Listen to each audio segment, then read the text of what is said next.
Yes, sir. Good morning, councillors. Morning.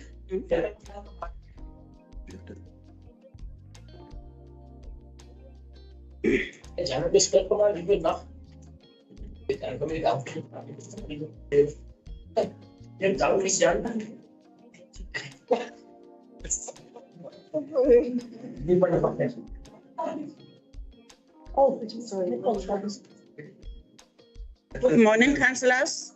Sorry, Speaker. Good morning. Please, can we all be quiet? The meeting is about to start now. The time is 9:05, and the date of today is 27 February 2025. This is a special council meeting. The agenda is as follows. Opening. I would ask Councillor Kolwapi to open the meeting for us with a prayer. Let's bow our heads and close our eyes. Jesus. Mzalo thandekayo, uyabulela ngale mini namhlanje, sibulela uvuswa, sibulela ubalapha. Ankosi yamadinga, Sizawuthetha izinto sixoxe Nkosi sivumelwane siphikisane ngezinto ezimalunga nenhlalakahle yabantu. Zothi xa sizenze zonto sizenze so graciously and things that they come from our hearts, and allow us, dear Lord, to be the leaders of the moment. And we set a standard that this country will always remind us of them. Bless us, dear Lord, all as we are here today. In Jesus' name, amen. Amen. Thank you, Deputy Mayor. The attendance register is circulating. Can everyone sign? Item number 3 is application for leave of absence. Yeah,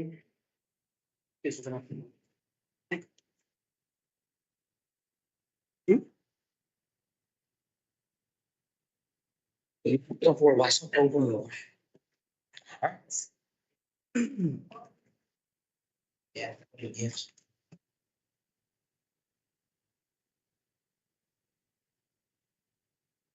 Hi, Debbie. How are you?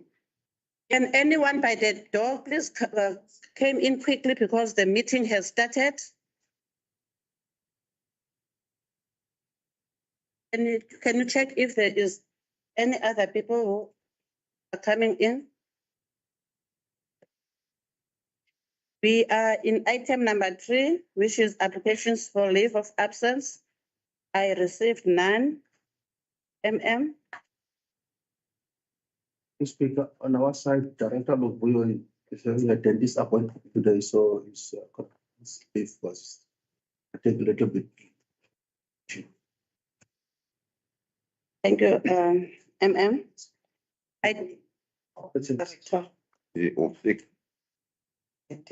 Moving to item number 4, which is the declaration of interest. Any councillor who would like to declare? No declaration from the councillors. Item number 5 is confirmation of minutes for previous meeting. Minutes of ordinary council meeting dated 27th January 2025. Can the administration please take us through to the minutes? The minutes of the ordinary council meeting of 27 January, starting on page 7. 8, 9, 10, page 11, 12, 13, 14, 16, page 17, 18, 19, 20, 21, 22, 23, attendance registers 24, 25, 26. And that concludes the minutes of the ordinary council meeting of 27 January 2025. Minutes are serving. Is it a true reflection of the minutes? Pompeo? I propose that it is a true reflection, Madam. Deputy Mayor? Next set of minutes of the 14th February 2025. Under 5.2, except 14 February 2025, special council meeting, page 28. 29, 30, 31, 33, and attendance registers 34, 35, 36. That concludes the minutes of 14 February 2025. Thank you. The minutes are serving. It's a true reflection. Pompeo? I propose that we take it as a true reflection, Madam Speaker. Councillor Renisha? I second it to go with the reflection of the minutes. Thank you very much. Moving to item number 6, which is statements and communication by the executive mayor and the speaker. I have none. Executive mayor. Item number 7 is presentation.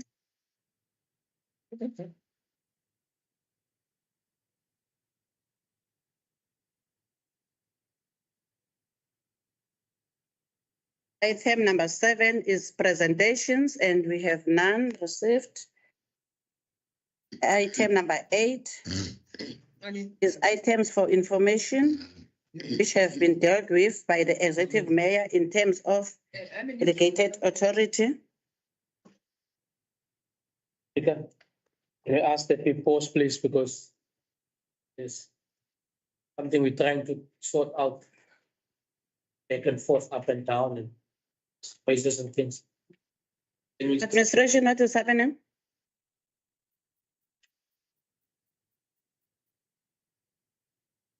Is it fixed now? Can we get on? Okay. Item number 8. Can administration take us through? Item number 8 is items for information, which have been dealt with by the executive. At meetings held on 5 December 2025, 13 December 2024, 13 December 2024, and 24 January 2025, starting on page 38, 9, 40, page 41. And that concludes the items for information. Okay. The items are 7. Councillor Mangaba. Thank you, Speaker, and good morning, everyone. Speaker, if we zoom into page 39, right at the top on resolution M/2/282/12/24, there's consideration of grant in aid allocation.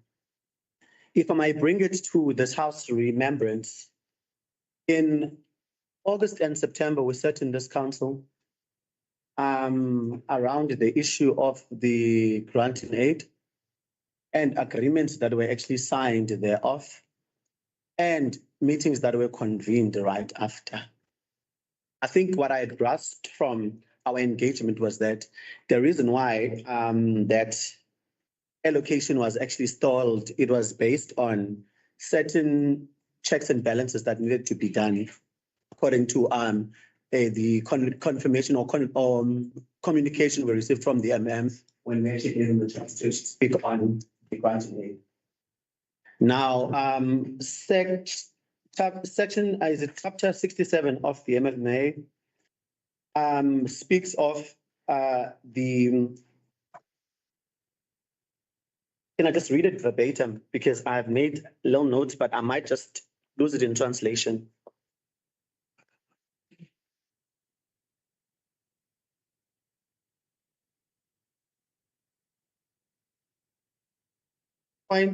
Okay, chapter 67, around funds transferred to organizations and bodies outside the government. Before transferring funds of the municipality to an organization or body outside any sphere of government, otherwise than in compliance with a commercial or other business transactions, the accounting officer must be satisfied that the organization or body, point A, has the capacity and has agreed to comply with any agreement with the municipality. 2, for the period of the agreement to comply with all reporting financial management and auditing requirements as may be stipulated in the agreement. 3, to report at least monthly to the accounting officer on actual expenditure against such transfer. 4, to submit its audited financial statements for its financial year to the accounting officer.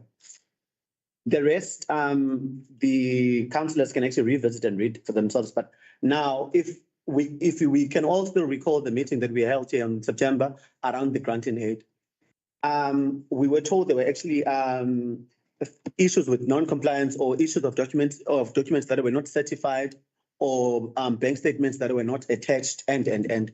So I was hoping that, given the fact that obviously this happened during recess, hence it had to be done in the executive branch, that when we sit here, we'll be furnished annexures of reports of who was granted, of the checklist to see whether or not they had met the requirements, because the communication was clear that the reason why it was stalled last year, it was because of all these other checks and balances that needed to be done. Now, for us to really say we are actually doing our oversight role, we would really have appreciated to actually have annexures and reports substantiating why is it that the disbursement was done in December and who got off it and. I'm hoping I'm making sense. MM. I just wanted to double check with Tanya if I got the councillor right. This was not done the period of delegation to the executive mayor, which council was in recess. This was done before that council meeting. So this item stems from the council meeting that was in December. Is that correct? It was from the micro meeting. From In December. yes, in December. Yes.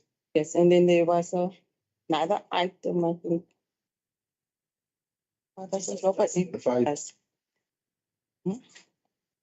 Executive Mayor. Thank you, Speaker. Speaker, the council is not. I want to point out and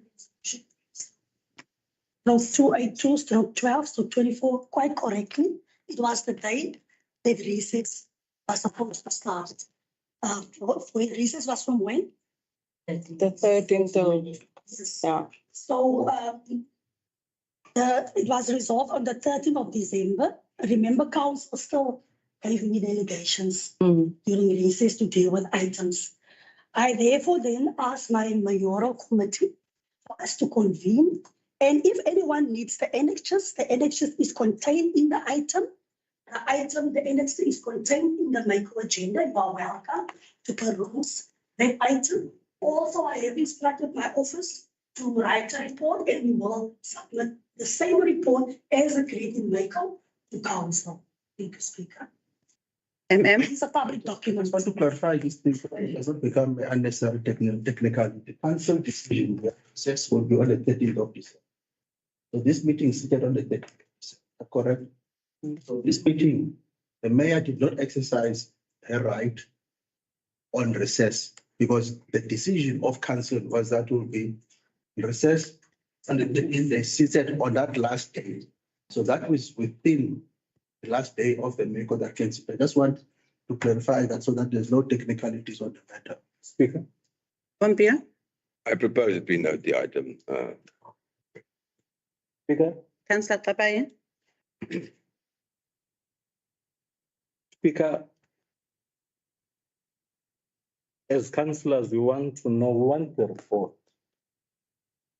Because when you issue allocations to NPOs, it must be a public knowledge that which NPOs have received the funds.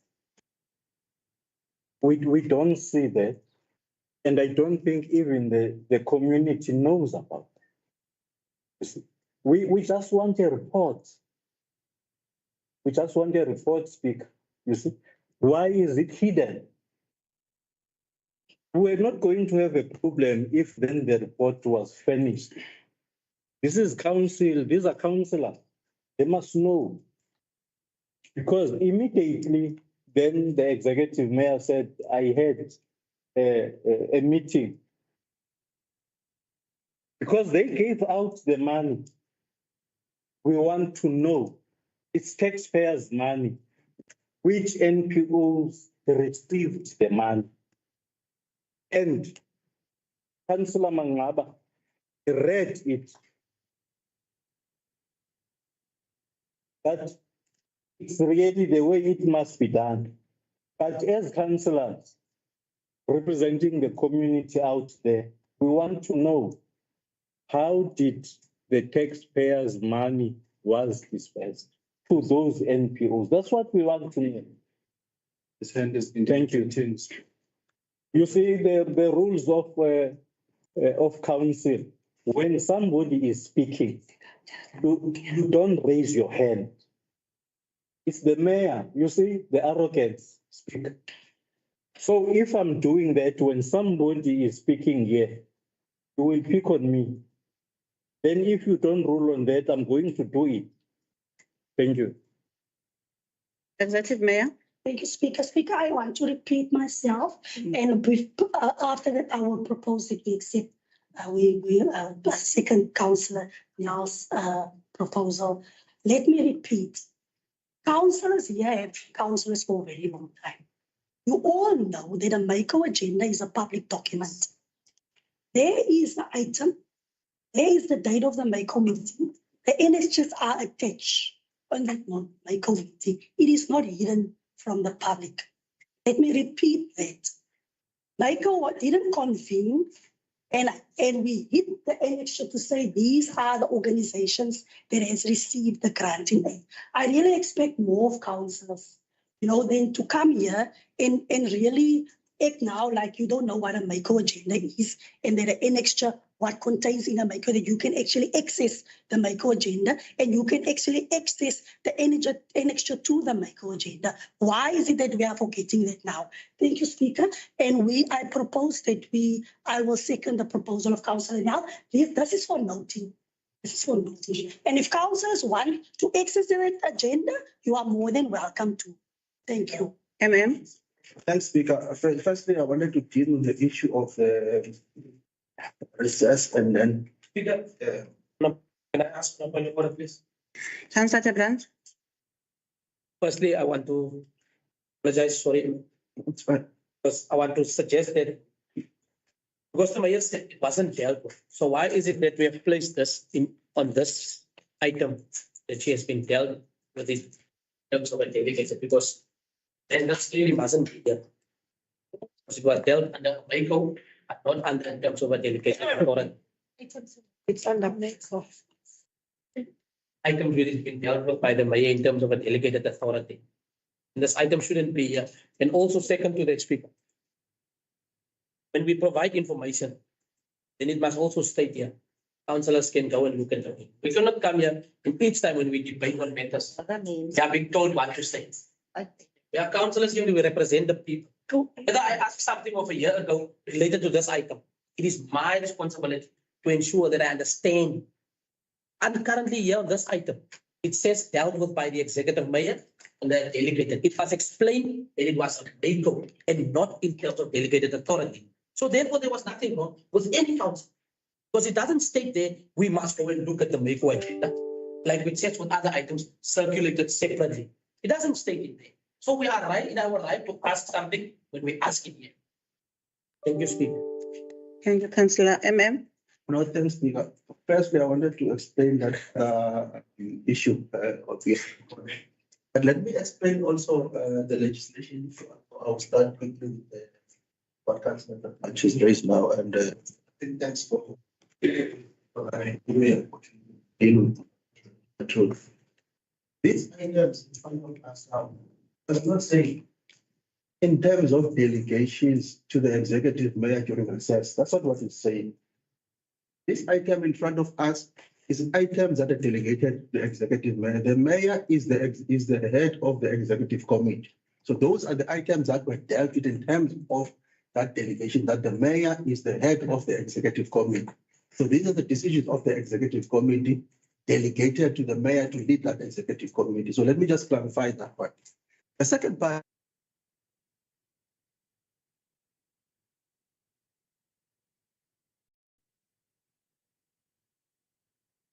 Officer, in terms of responsibilities. But I think the mayor is actually covered and responded on my behalf. And council, a MACO meeting was held in open, in public. It was not a secret meeting. It dealt with this matter. It resolved on this matter. That is an open agenda. What could be requested now from you, Speaker, is that those who might not have seen, including members of the public who want to see that agenda, it can be emailed to them. But it is incorrect to say that the information is hidden. That information is not hidden. It was discussed in an open public meeting, MECO meeting. It's not hidden information. In that item, the attachment is there in terms of who was allocated granted aid and who was not allocated granted aid. I thought I must just deal with facts and truth and the legislation. So if there's any question in terms of a person that has not been allocated for some reason, in terms of Section 67, that person is, welcome to request those grounds. The municipal manager, and the municipal manager will finish that person. But as I'm sitting here, I cannot look at matters on a generalized statement, because I don't know. There must be a person who's coming to complain, then I respond on that person. I cannot speak generally, because I don't know whether it's Chris van Hart who's complaining or it's Councillor Tereplan. So the matter was dealt in an open public meeting. And that matter is delegated to the mayor. In terms of our processes, it has been dealt there. It's for council, for note in the council. There's an executive and the council. And this matter is delegated to the executive. Executive has dealt with this matter in terms of its powers in the legislation. They are empowered. It's not the first time. All executive will then report to council to say this is the report, that the resolution that we have actually taken on that matter. So I just wanted to clarify the legislative process. Thanks. Councillor Mangaba. Thank you, Speaker. Once again, I think it's quite important that when we sit in council, we don't get to be overly defensive about these things. I received an agenda that speaks to annexures that are actually not contained in the agenda. And it is no secret that I don't sit at MECO. Hence, I had mentioned that for me to actually exercise my oversight role, I need to be furnished with this information. So I don't get how is it now that we're actually getting overly defensive about it. Point is, annexures are mentioned and I don't see them. We came to council, we were told the granting aid was stalled based on checks and balances that needed to be done. Now, I would actually sit comfortably and be able to convey it to the public when they ask me if I have all the information. Hence, I said we need to be furnished with the information detailing to the allocations as per the regulations of the legislation. I provide guidance. Thank you very much. Councillors, guidance has been given. We are noting all the concerns that are raised. Directions are given. Information needed is given. Clarity is needed is given in this item.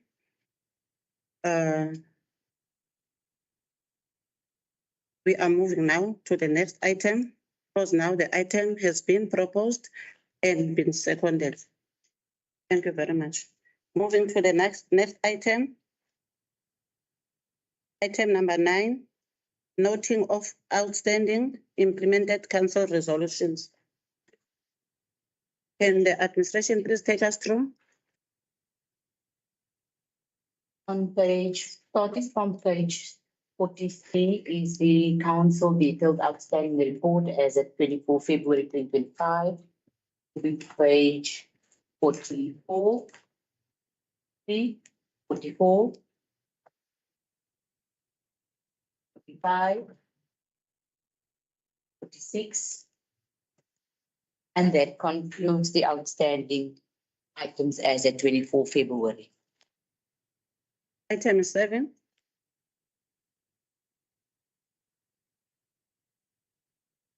One PM. Mr. Speaker, I propose that we note the items.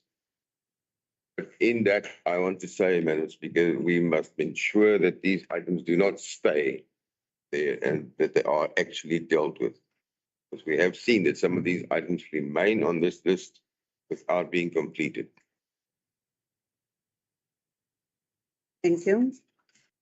Any seconder? Executive Mayor. Second. Moving to item 10. That is consideration of reports. And we be taken through. Starting with section 1, Office of the Municipal Manager. Item 3 is 1/292/02/25, adoption of correctional facility project as a priority project, page 51. Item is 7, Deputy Mayor. Thank you, Madam Speaker. As we have considered, it has been a long coming thing of a correctional services so that we can be more attracting.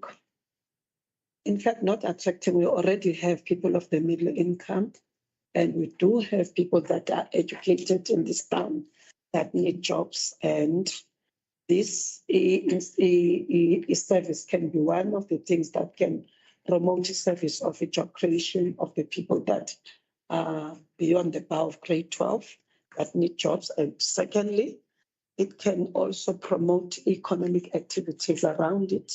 As we know that inmates, they always need some vegetables and other things that can be of service that can promote economic development.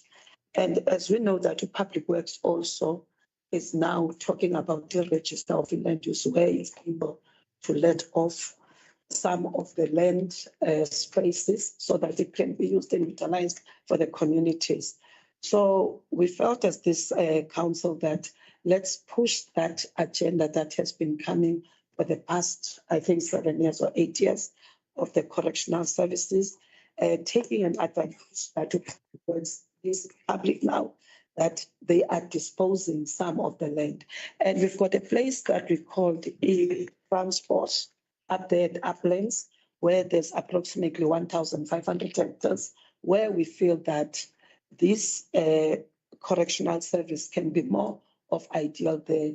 Hence, it's not going to be a piece of land that we need to buy or something like that.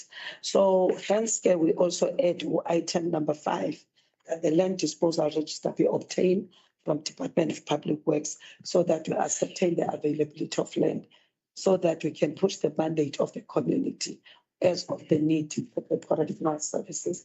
I therefore go with the recommendation of the executive mayor that we're having there. I will second that, Madam Speaker. Thank you. Next report.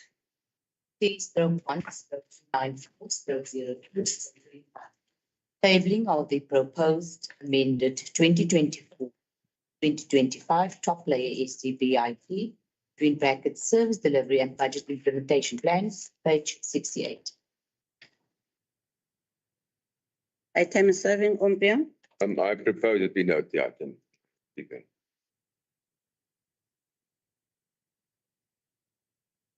Deputy Mayor. I second that.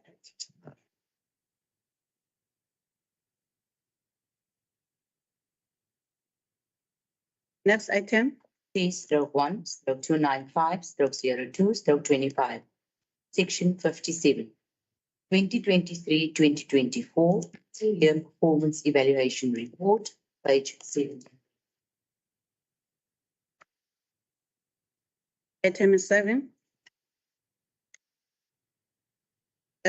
Executive Deputy Mayor. Thank you, Madam Speaker. As we know that we do have senior managers that we always have to evaluate and see that the service delivered and the KPIs that we met. As the custom and the culture of the government have done so, therefore I go with the recommendations of the municipal. Ombia. Second that, Madam Speaker. Item. C-1/296/02/25, establishment of municipal court, page 83. Item 7. Madam Mayor. Thank you, Speaker. I propose we go with the recommendations. Speaker, Councillor Kabai. Speaker, looking at this item, really, we wanted clarity on how is it going to be done, the financial implications, the change in the organogram, that is the staff establishment of the municipality, You see, because we are adding employment costs in dealing with the municipal court. So we want those clarities, Speaker, before we move. Thank you. Municipal Manager, can you please take us through this item? Thanks, Speaker. Speaker, firstly, point of departure is that the organigram was revised by Council and approved in December 2024. In that organigram, we said that we would then do a phase approach in terms of appointment of critical position. But in that structure, Council resolved that the municipality of Bitou must go similar to other municipalities in the Western Cape and have a public safety unit. So that is in the organigram. In terms of cost for the staff, at this moment in time, there is no financial implication that is gonna cost the municipalities an issue of space. That is why we have to look at the positions, and if we fill them, we don't fill the position, then there's no office space or equipment. Because you would recognize or understand that there are still people who are actually being put on the pool as a result of that restructuring. So we'll have to go and look at those people because they are already currently part of the municipality. Look at those people and see some of them who are close match in terms of those functions, then follow the placement policy. Follows the placement policy in place, but if there's a minor or major change, then that position would actually be advertised and internally for those people. But what has happened here, then sent Director Corporate Services and Shaley and Mr. Vandala, but he could not make it on that day, to Municipal Bay and George. Then we were satisfied, I was satisfied with the report. And then I informed them that they don't have to go to Breda Valley and Overstrand. Municipal Bay has gone this route. What this intends to do is to actually deal with all the non-compliance with bylaws of the municipality. It's not necessarily a traffic fine infringement. So what Municipal Bay and George are doing, they've got a prosecutor working with the court. So we're not going to have a court, but we'll have a dedicated prosecutor on specific days where our prosecutor will go and prosecute for traffic fines violation, so that the income on traffic fine generation is actually received quicker. And last time I spoke about the system that even NISNA is using on WhatsApp and all of that. So, but it's not only going to focus on traffic fine, but the main is about traffic fines because it's a lot of revenue. In total, it's about 58 million traffic fines that we issue, but we only get about 9 or 11% of that. Years ago, we were getting almost 19 to 20%. So you want to make sure that processes are done as quickly as possible so that you can get a maximum of that 58 million. It's usually impossible to get all of that 58 million because Councillor Mhlana will go to the judge and say, my wife was pregnant, the ambulance was taking long, I had to rush, that's why I was speeding. And then the judge will consider that and then say the fine is reduced from 1,000 rand to 300. But we want to get the maximum. There's issue of noise pollution there. There's a process that we recently did, public safety. On the cars, you will see in the township, there's cars standing on a road, the guys, a mechanic and all of that, and then it blocks the whole street. So we want to work around those issues because those are pollution issues, but there's also noise pollution in long ships of somebody that has opened, sort of an industrial within his house, and the community is affected. So that department is going to deal with all those enforcement of the bylaws of the municipality, including all violations of bylaws, building plans violation. Because what we found is that when these matters go to court, it takes long in our process, and then the court, when it arrives there, it's not a priority for the court. So it takes longer, where we could actually try and deal with this on a dedicated specific or 2 days in a week. But we will see. I'm hoping NISNA can agree, rather we work with them because the court is here, that we can have 2 days. So 1 day can be theirs, and 1 day can be hours in a week. And if we don't have cases, they can use our day. If we've got more cases, then we can use their day. So that is the intention of this, to deal with all bylaws violation. We have not been able to enforce bylaws. The staff are already here. Anya, meaning Chris, is enforcing person for actually the environmental management things. Building control, you already have a building control officer, a senior building inspector. It's being advertised now. That is the same person that is gonna ensure building regulations. And then that person is gonna write a report in terms of non-compliance to the prosecutor to actually prosecute. The challenge we're having now, we've got all of these reports written by Anya, but they are not moving anywhere. And it takes time for us to actually go to court and then deal with those issues in court. So all violations will be dealt with internally to speed up the process. Thanks, Peter. Thank you very much, Councillor. Because it's me who wanted to clarity, because really it's new to us. We have never came with this, that there must be a municipal court. Because I was rooming at financial implications because of who a small municipality.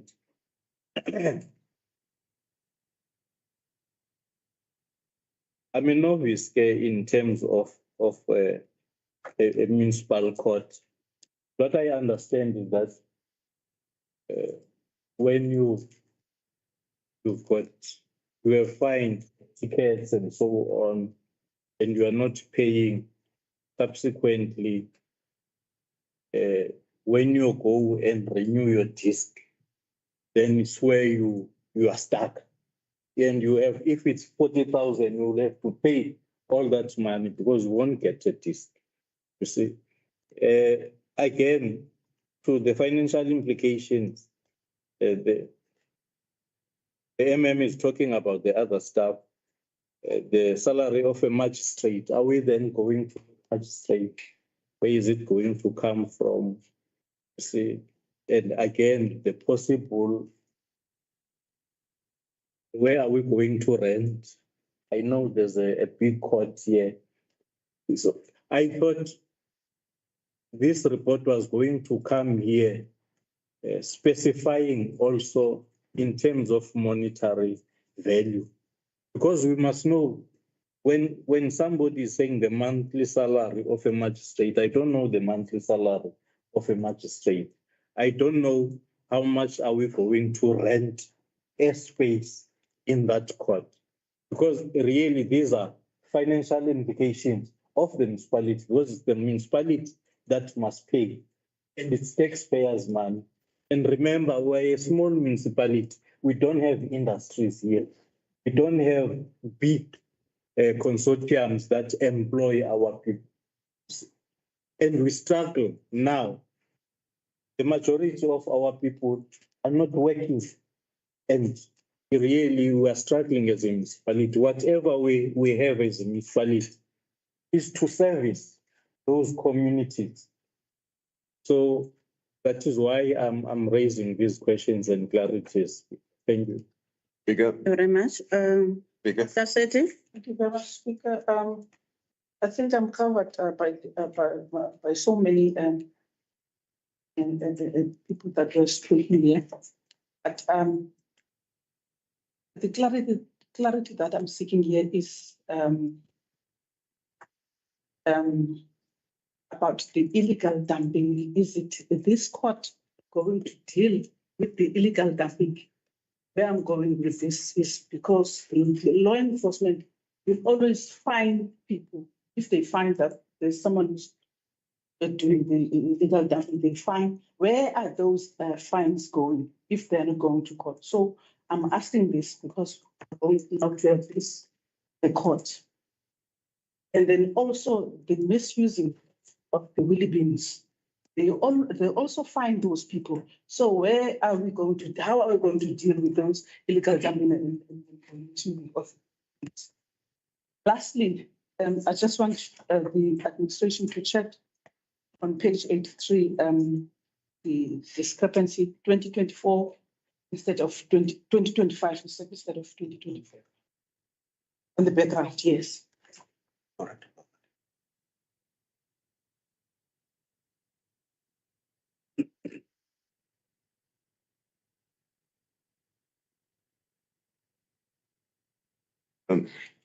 Speaker, Can the administration please correct that date? Got it? Ms. Town Manager, can you please give us clarity on the questions that are asked by Councillor Seti on the illegal dumping and the misusing of e-wheelie bins, and where are the fines going to when they are collected from those? Thanks, Speaker. I thought I would answer. But let me deal with this quickly. Councillor Seti is correct, but that is where it ends.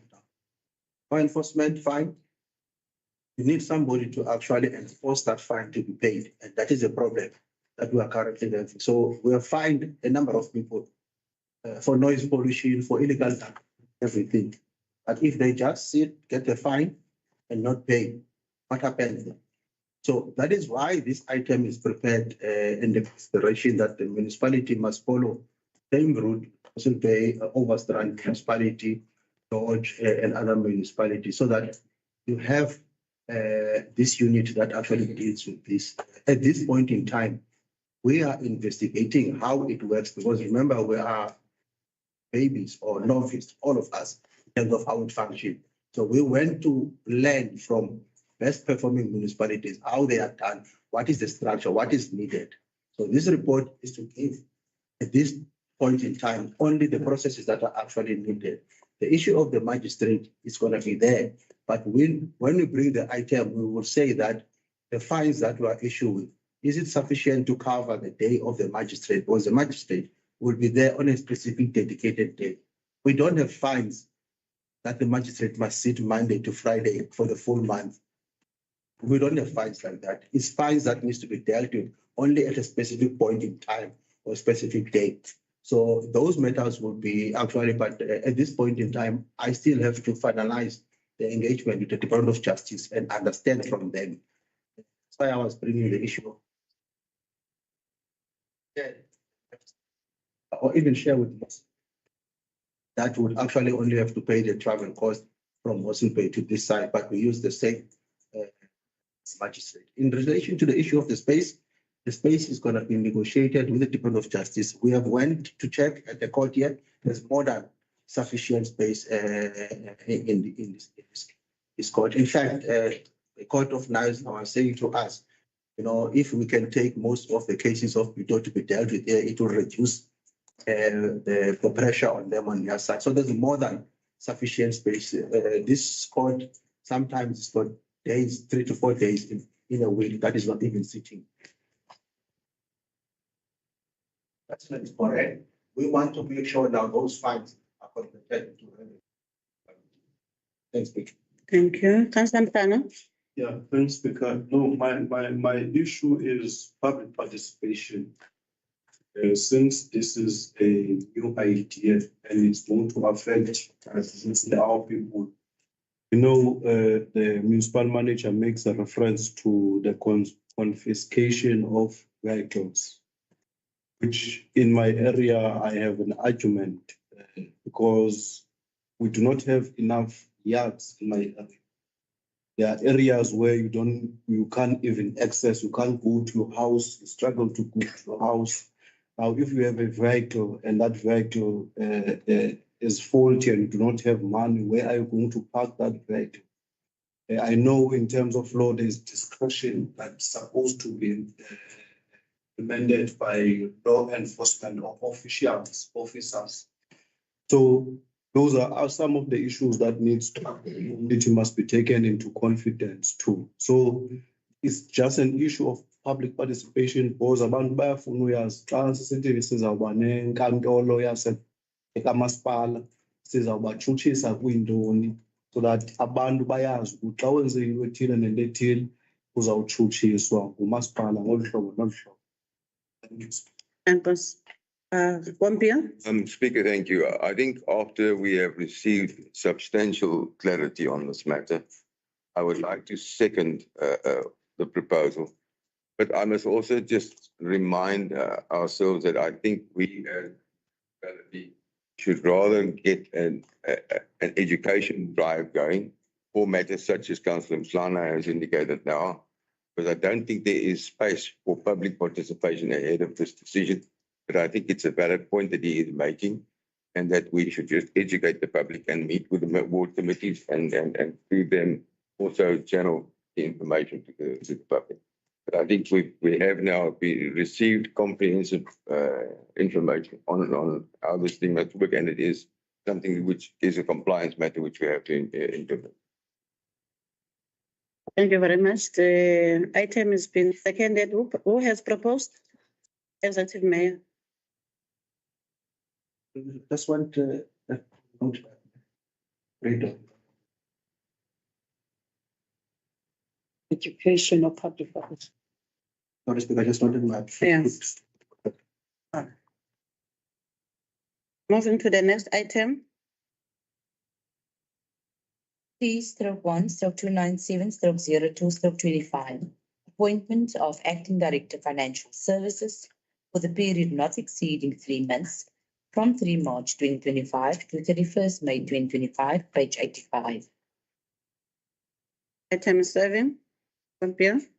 Speaker, I propose that we go with the recommendation and appointment.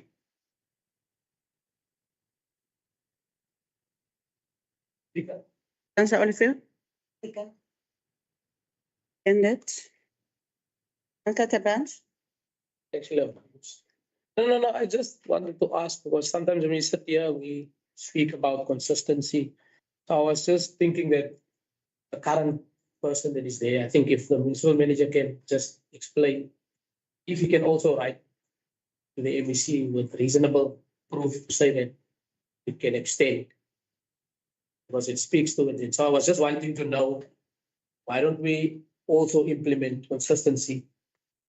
For instance, that we have a current acting CFO now. If the municipal manager can write to the MEC and just request reasonably to say, okay, we want to extend. I was just wanting to ask that, because now, yes, Mr. Lotte is good, you don't deny it, but I was just wanting to ask that, why don't we try and be consistent? I mean, another 3 months wouldn't have been that bad if the municipal manager routed to also give some confidence to our people that X. Sometimes they also did not finish what they wanted to do. Now it comes to an end. Boom, there it goes. So I was just, just around about that, but it's done already. Thank you, Councillor Tabanj. Moving to the next item. P/1/298/02/25. Corrections and amendments on structural directorate planning and development. Page 88 for notification. The structural changes and will now be issued to the councillors. We are also viewing it on the screen.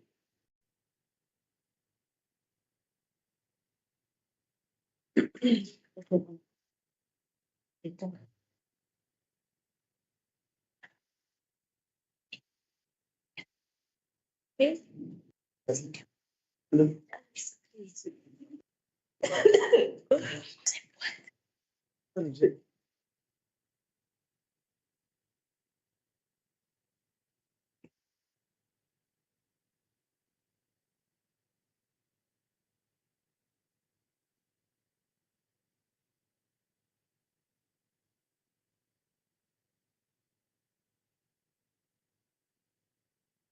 The item is 7, and we all have in front of us that the amendment structure. I'd like to first give the municipal manager to explain to us this item. Thank you, Speaker. Speaker, as we are aware that council resolved that we must enter into a termination agreement, the RSA error, which has subsequently been done. Both parties have signed the termination agreement. We're just dealing with the next 5 days. Our due date, it ends on Tuesday, the 5 days. So we're dealing with small administrative issues now in terms of payment, the money to them, license being changed from their name to our name, which we have already done all of those applications. So by implications, it means that the airport reverts back to the municipality. But in order for us to be able to cater for the airport still on category 2, which is the main private jet, and the license to be in our airport manager and some staff that are actually legal. So page 1 on the far right is to add that division of aerodrome. The rest of everything else remains as it was in terms of the December org structure. And then if you go to the last page of this, you will see then that there is the manager aerodrome, and then ramp and handling section, the supervisor, and then ramp handling general worker. But then it becomes a problem when you have only one person there, if that person is sick or not there. So we have consulted, we have looked at the person that was at the airport previously, and that individual we have negotiated with the waterworks that individuals must go and assist there, but he will still be at the engineering, but he goes and assist. So this is a temporary structure that's already resolved that we are not going to be able to operate the airport ourselves. So we need to go out and find a partner. But in the meantime, there's still things that needs to be done until we actually go out on tender again and find that something.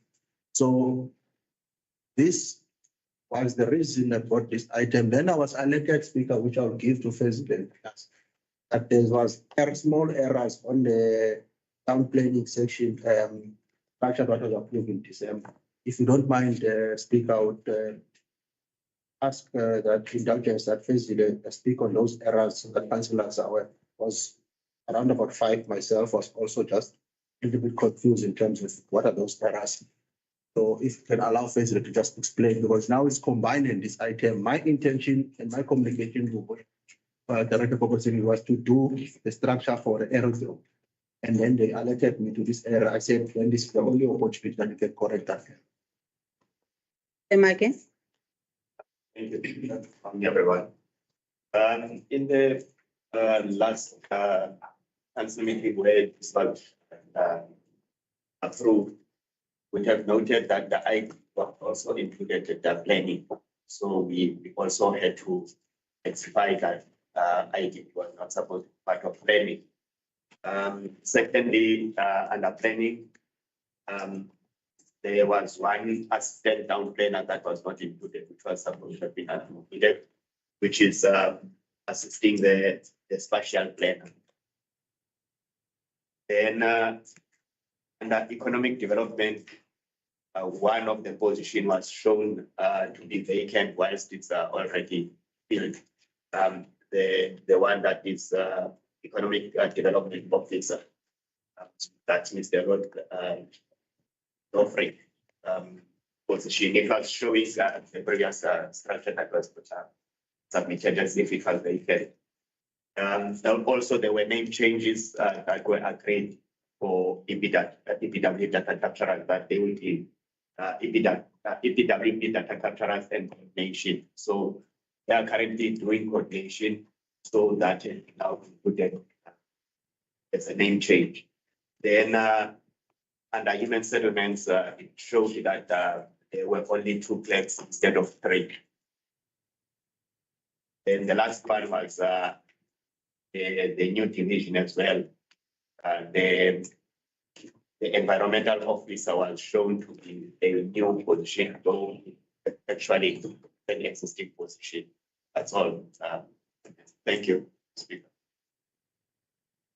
Thank you very much. The urgent serving councillors. Anna. Yeah, listening to the manager, the says the environmental manager position. Okay. Then I just want to get a clarity on human settlement in particular, because it deals with the communities.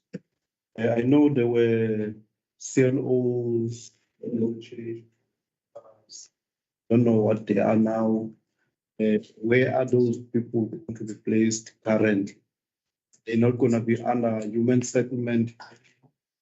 Because human settlement deals not only with houses, deals with various issues in the community.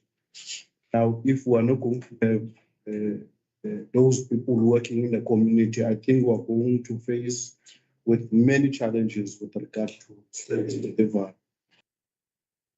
So the question is, current CLOs or housing officers, where are they going to be placed?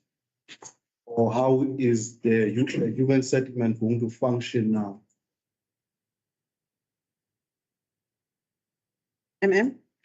Thanks, Speaker. If I'm correct on that structure, CLOs and CTWs, they are now combined under public participation.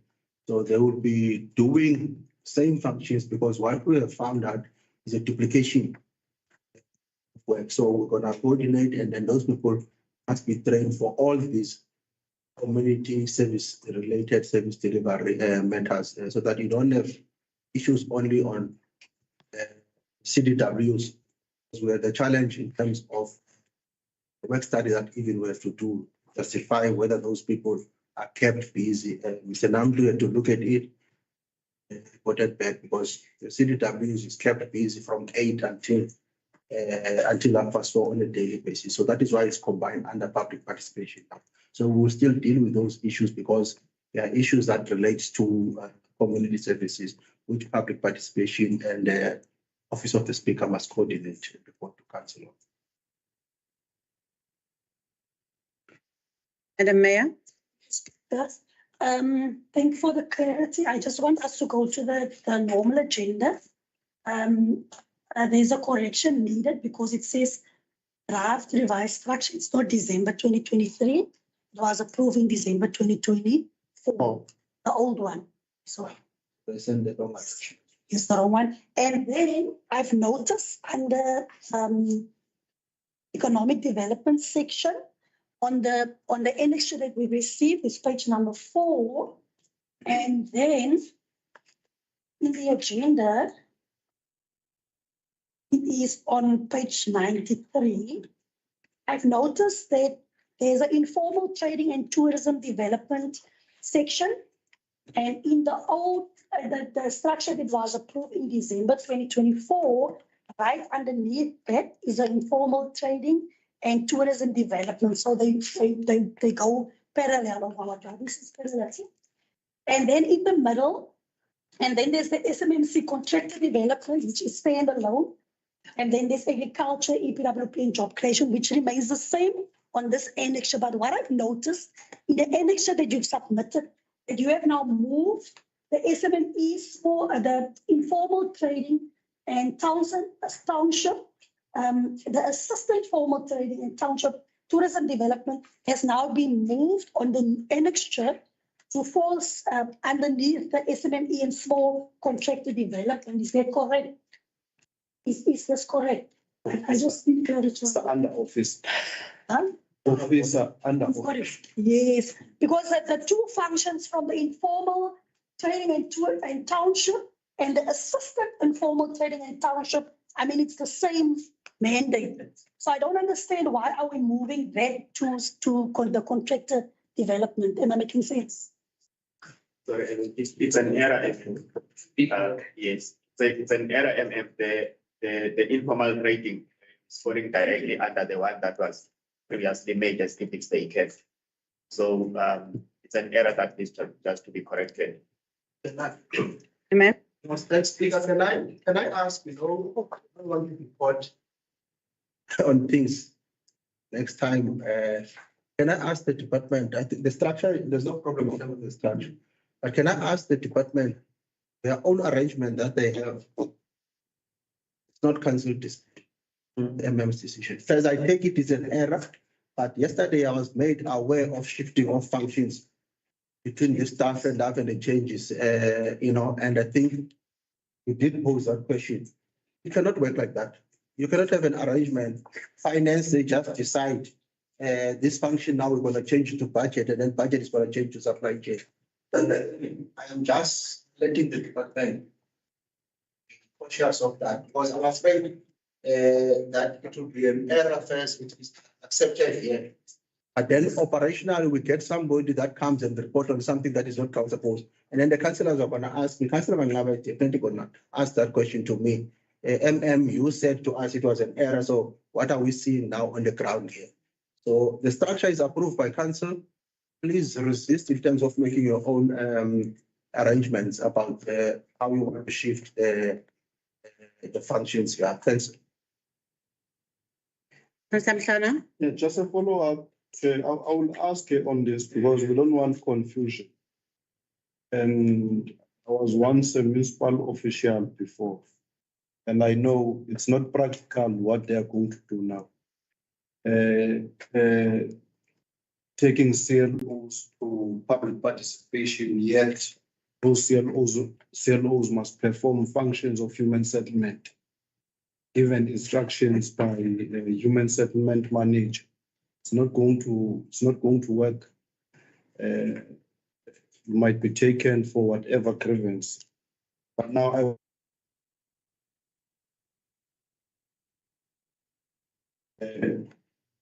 we have an office. Well, last time I know there was a chief human settlement or chief housing. We currently have a human settlement officer. The title of that incumbent now been changed. Mr. Maggie?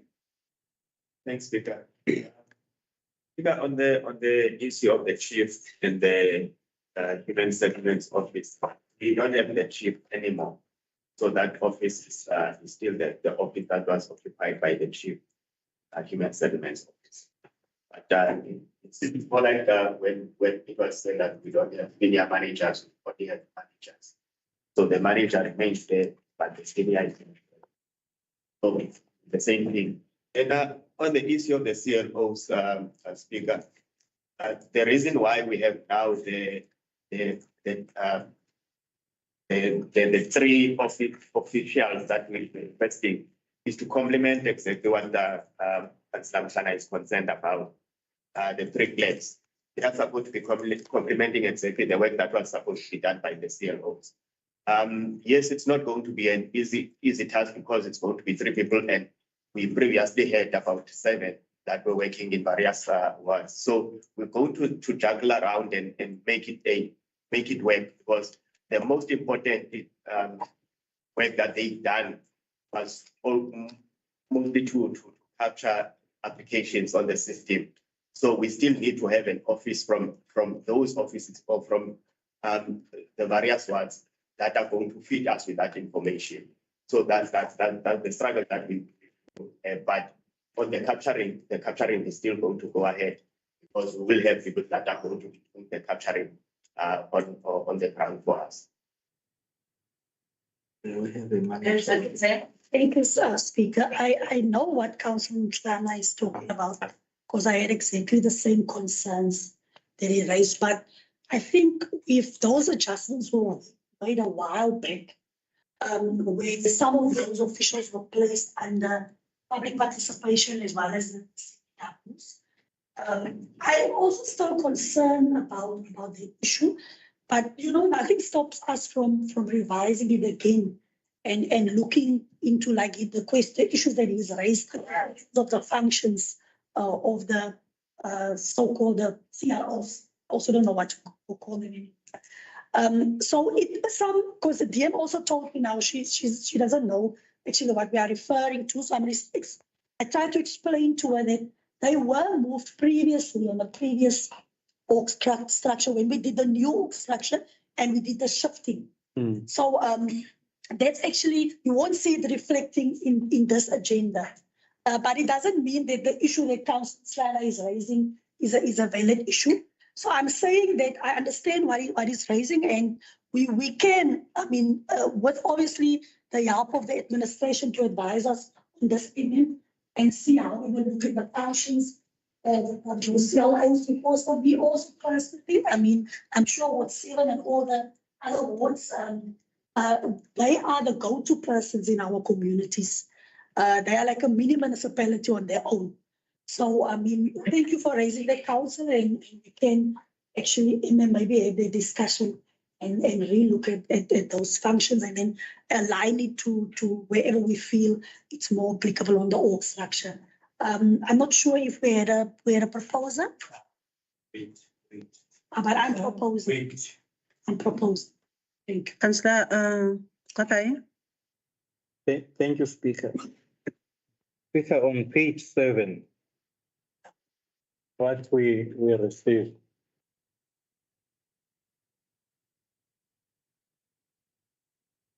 You can't be a referee and a player at the same time. Speaking council and direct. Thank you. Must have been also. Councillors? Just to have a nasty remark. You've grown up.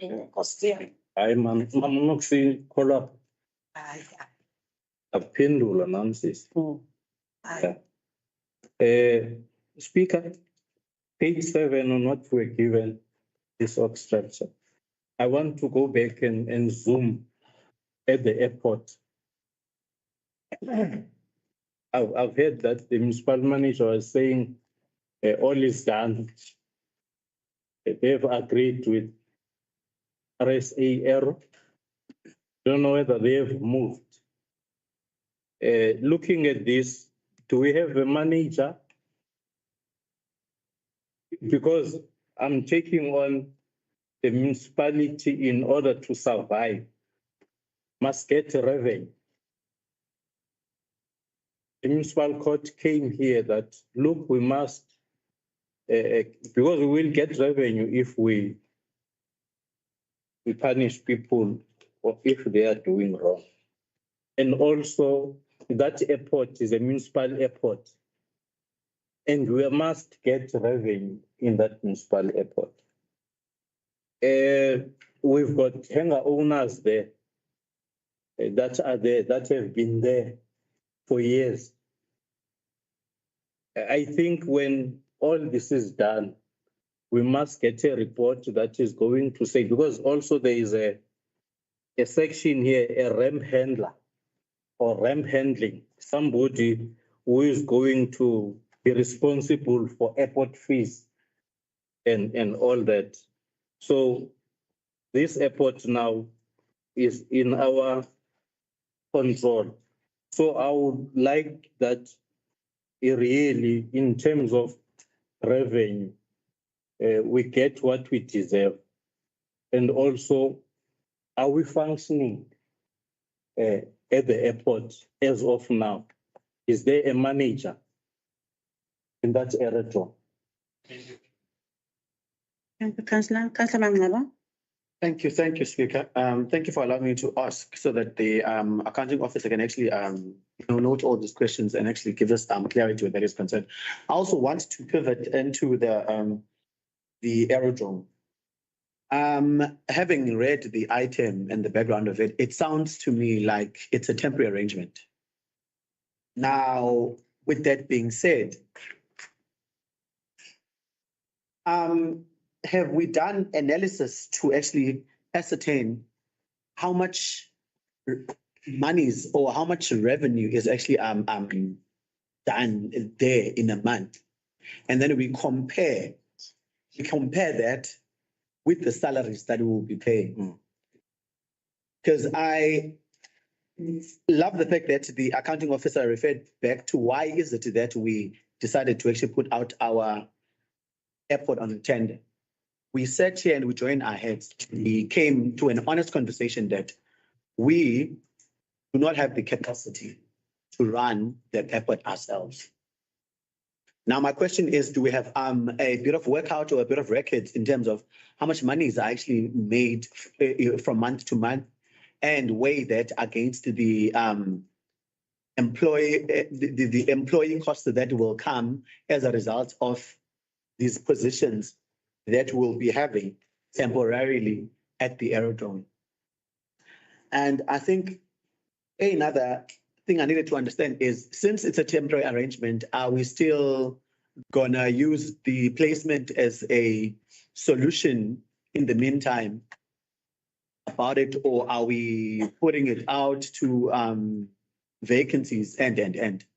So I think that's roughly what I want to understand before we can actually go with the recommendations. Amen. Thanks, Speaker. Maybe best that I touch on the background to remind all of us. When we took the decision that we must go out on tender for the lease of the airport, at that time, or at that point in time, we've considered the information that as we are running the airport in terms of our costs, remember there was a fire truck that had to be stationed there full time. And the revenue that was made from the hangars was presented. So from that information, it was very clear from us that the municipality is actually subsidizing the airport there. So that was a point of departure for us to actually say that we must get a partner to develop, they can run it, we are interested only on getting the lease amount. So we can no longer continue for a longer period to subsidize the purchase of the airport. But the question asked by Councillor Mangaba, yes, we do that. We do for all services. We do it for refuse removal. We do it for traffic to look at the expenditure that we are putting in traffic in relation to the income that is coming. So we do that. We do have the revenue that is coming in the item that came to council on the settlement. I think it was indicated 100, 300, 300, that was November, October, November, December. It was 3 months only, but it's 384, 300 something, I think for about 3 months. So it was indicated. I don't have the figures straight now in my head, but there is income that is being received there. So that income is going to come to us directly now. It's not going to go to as a error. Let me assist on this one. And again, in terms of the legislation, I've got a sense of especially, but let me rather deal with this question. So do we have an airport manager? Yes, the municipal manager appointed Esmeralda Barnes because her contract has ended with the RSAR. Because in terms of application for the license, you cannot apply for the license if you don't have. But let me clarify this because I've seen it also. I want to deal with it so that as we all go to the passage, clarify. I've appointed Esmeralda Barnes on a 3-year contract because we don't know how this process, how long is it going to take. We anticipate for us it will take another 5 to 6 months to do a proper tender so that we don't get to the same situation. A developer that will develop is not going to build that airport in 9 months or 10 months or 12 months. It will take probably 2 years. So Labor Relations Act, Mr. Matelis, I'm not even supposed to be actually explaining this thing all the time in council. It has make provision for an accounting officer to appoint somebody on a fixed term contract on the basis of special case or special project. I will try and get it and then I'll email to all councillors. So Esmeralda Barnes gave her a letter of appointment by myself. Those are administrative issues. Esmeralda Barnes is not supposed to be appointed by council, appointed by the accounting officer in terms of that legislation that I've applied my mind. But we continue with the staff that are there at the airport. We don't take Martin from HR, who is not an airport manager qualified, and send it to HR the way that we have been doing it. We take a general worker at wastewater. We go and say that. So those people have been trained, they've done the work, they've got certificates and things. The other 2 staff members have received their, I was looking for their ID numbers and their addresses. We are preparing contracts. So I'll be appointing them on a 2-year contract as well, because it's a specific project allowed by the Labor Relations Act. It's a specific purpose because you already taken a decision that we don't want to operate an airport ourselves. So those people, their contract is linked to the term until they either go over to the new developer of the airport and their contract actually ends, because we are not going to be operating the airport as a municipality. So those 3 people that are already there, they are appointed, we are busy with their contracts now for them to continue. So is the airport operative? The airport is closed. Sorry, the airport is open, Chris. It's open for category 2. All operations of category 2 are flying. If you've got a private jet, you're welcome to land there and then land out as long as you're going to pay us the fees. So the airport is open. The only issue that is there for us is category 4, which is the same air flight. It's not landing because we don't have a license of category 4. So we will work now towards retaining back our category 4 so that the commercial flights are actually back in black. So the airport is operating now as it is. There's people at the airport. I've sent the internal auditor, the chief audit executive yesterday to go and verify the assets, to go and verify the expenditure claimed by RSA Aero. So the airport is open, is operating. So the only thing we're waiting for now is the license to be changed. RSA Aero have confirmed on the email I sent to Mr. Bitou that they agree that the license must be reverted back to us. So that's the only thing I'm waiting for. By today, we should receive an email from them that we must pay, I think it's 8,000. In 8,000, please. The application for the license. So we'll pay that 8,000 and the license surely soon will be in our name. Then I will report back in a full item comprehensive to council of what must we do now? What is the way forward for us now in order to gain back category 4, which is got other requirements which are tighter than the category 2, So then that report is going to come, and that report will then also include at current category 2, what is the income that is coming in and what is the expenditure that is actually being incurred in the report. Thanks, Speaker. Speaker. Thank you very much, Councillor. Bye-bye. Thanks, Speaker. Speaker, we are councillors here in these chambers, and it's our right to ask questions and clarity. Given this structure, draft revised structure, it is my right to ask questions. And if I get a clarity, then it's fine. I know now as a council. You know how our people seem to deem us as very stupid when outside they know things that are happening at the municipality, and yet as a councillor, you don't know. It's our duty here to probe and ask questions. It's our oversight role. That's the only thing that we have. Now, I didn't know, seriously, God can punish me, that there is a manager there. That is Esmeralda Barnes. I know Esmeralda Barnes, who was employed by RSA Aero. Finish and clear. Now, in order the airport to continue, then the municipality has got a right. I didn't question that. It's like tenders for that matter. When officials are busy with tender, we are only told that it is at a BAC level, at what until it is given. We end there. Now, when the municipal manager is saying, yes, also legislatively, so he has a right to appoint, but we must be told so that we can be at all times be informed. That's what I wanted.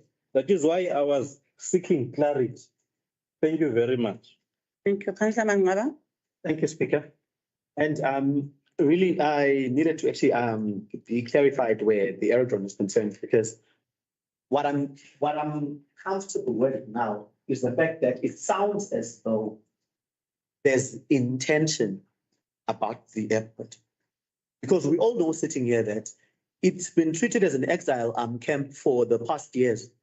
That whenever you are unruly in your division, you are thrown there. Now, it's quite clear now that there's actually a plan around it. And then now to actually ensure that that plan does not fall apart up until we put it out on a tender again, it would actually be prudent that every time we sit with the revenue report that the performance of the airport is actually covered there, so that we may know exactly where we stand. Yes, that's that. And we sat with Esmeralda. She presented here last year. She sounded like she has over a decade of experience with with the airport. Now I am hoping that we're going to be very much intentional about that airport, because when I did my research last year into why is it that our runway was actually in a condition it was in, she made it clear to me that the aircraft that were operated by Sam Air were of a category 5, not of a category 4. Hence, they actually started eating up from the runway.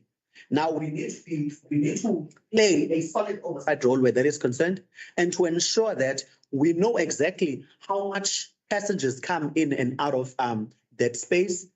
How big are the aircrafts that are actually landing, based on obviously the licensing that we actually have, so that we don't ever get to sit with a situation now where when we actually put it out on a tender, we need to cough out 45 million to actually revamp it before anyone else can actually take it over.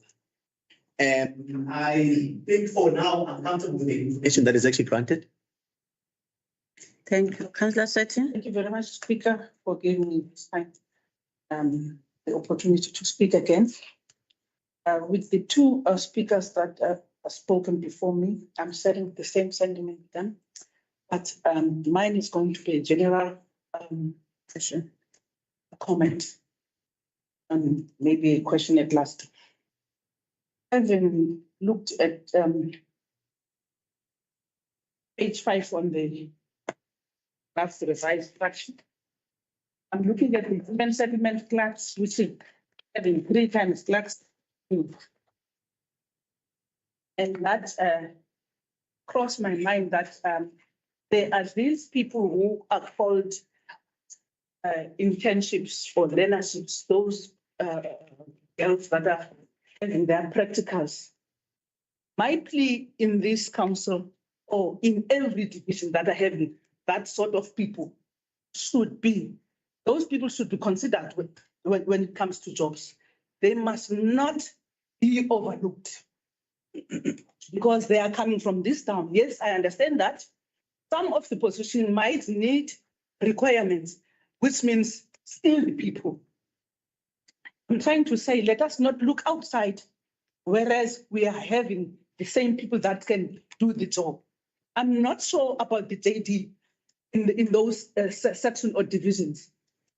They can assist me, but what my point is that we must at least give them first preference, or we must make a first priority when it comes to jobs. And I believe in this institution, all the divisions are having those kinds of people. I'm not sure if I'm making sense. Thank you. You are making sense, Councillor Sethi, because I think there's also the interest of the municipal manager, the internships, to groom and grow them. So you are making sense. Can I please now have a seconder? Councillor Sethi, seconded. It was proposed by Executive Mayor. Madam Speaker, just for the sake of clarity, for our minute taking sake, the page 5 should be replaced with the one in the addendum. The Executive Mayor raised the point about that sub-delegation of subordinate to the SMME informal one. So can we take it that the one that was in the agenda is the correct one and not the circulated one? The circulated. That is for. No, I think we must approve the structure, the content of the job description within that structure. Let's deal with it administratively. That is why I was saying, I'm afraid of this issue. That is an error because I didn't want to define the meeting here. I know there's some movement of functions between people there in terms of their own arrangements. It cannot be like that. So approve the structure and that matter actually remain where it is now until we do job description. For that's a matter that we have to do in terms of a job description as to where that is at. So we are moving. Yeah. No, I think what is currently happening is it's circulated on page number 4. This is supposed to be this side. So what she's saying is that in the agenda in front of us, contained in our agenda, it's correct, but this page is wrong. So we are just confirming that the one in the agenda is the correct one, not the one in the annexure. The one in the agenda is it not having errors on other areas? Because what we're supposed to be doing is to take this one and rather put a footnote that part is correctly on the one that is printed. Councillor Swart? If I may answer. Thank you. Speaker, both pages are the same. If you look at the positions, they're the same. All that's happened is budget and grant reporting has been moved into the middle and the human settlements has been moved to the outside, but the positions and the headings are the same. That's not really what councillor asked. But the mayor is saying, the mayor is specifically 1.4. And so one. Page, I'm talking page 5. This one is wrong. Talking page 5. Because it says when you get informal training, it's on the other side, it's on that side. That's what changed. To speak? And allow me to bring it to your remembrance. Councillor Mangaba? I'll wait for that meeting to actually come to. Amen. Speaker, now you are wrong. Speaker, no, let's note it the way Tanya is saying, but let us not get to council until we understand this mistake. Please, we'll correct it in terms of what has been raised by the executive mayor, because it was agreed it's an error. So we must make note that that error will be corrected, Speaker. Councillor Now, Speaker, didn't correct the other people, you only corrected me. Speaker, can I propose that we refer this item back, please, because there's confusion here. There's confusion, Speaker. Can I propose that we refer the item back? No, it is already closed. I was just giving you time to elaborate, and otherwise it was already closed. So okay, you are keeping up. No, I was just testing, Speaker. You are keeping up. It's good. But also correct the people on the side, but they talk. He's over there. He's up there. The item is closed, Councillor Mangaba. I'm not even trying to debate the item of practice. No, it is already assisted by the municipal manager That assistant. and Mr. Maki. Can we now move on to the next item? The next, Clear times, Speaker. I'm not a bully. I've given you so much time to speak. Can we now move to section 2? Are we gonna deal with the addendum last, Madam Speaker? There's an item. No, we can finish the addendum. Then under section 1, as part of addendum 1, we have item C/1, /299/02/25, appointment of acting municipal manager from 10 March 2025 to 1 April 2025, between brackets, during study leave period. Page 3. Champion? Madam Speaker, I propose that we appoint Mr. Alan Paulson as the acting municipal manager with that period. Councillor Olivier? Speaker, Can we now? Speaker, my hand is up, Speaker, on the point. I just want to go to the heading of the item. Go to the heading of the item. Councillor Blanche, in mind that the item has been proposed and been seconded. I have done nothing. We can go to the item, but Say something, Speaker. That's why I bring you recognize me, allow me. I am allowing you, but in mind that the item has been. Okay, And then- it says study leave. I thought it says sick leave because of the current things. I understand there's a lot going on. I just thought it's sick. Then sick leave now. Yeah, it's a correct, but study leave is a good one. No one will use sick. It's fine, study leave. I didn't see, yeah. I thought it's sick leave. Also run at this moment. Proposed and It's going on. ended. Alan Paulson, yes. Thank you. Moving to the next,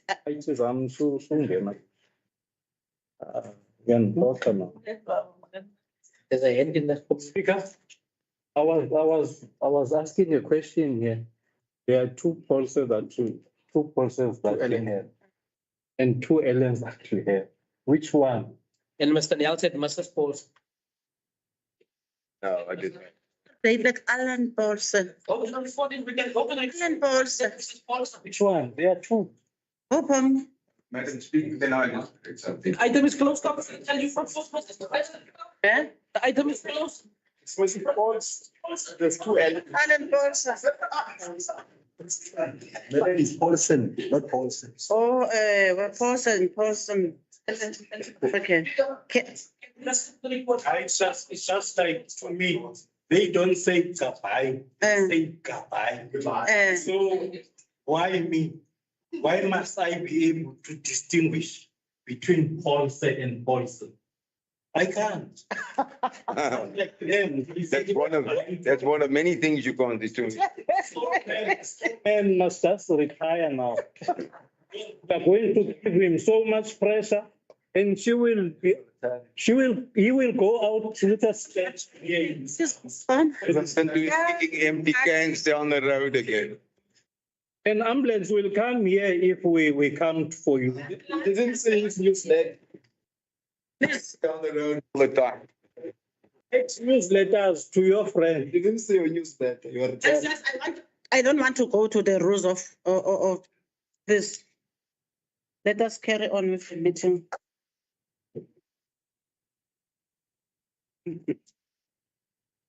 Can we now move on?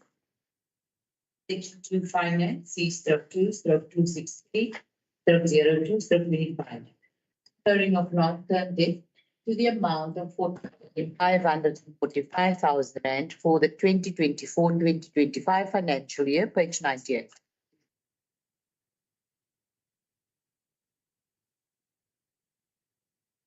Item 7. Bill? Madam Speaker, this is just the notification he did the MFMA of the second tranche of what we are taking out on the same loan. It's there before, I propose we note the item. Deputy Mayor? Moving to the next item. C/2/264/02/25. Request for extension of tender DCM/2023/72/Fund. Development and implementation of revenue enhancement program for an additional period of 1 year ending 30 June 2026, page 126. Item is serving on bill.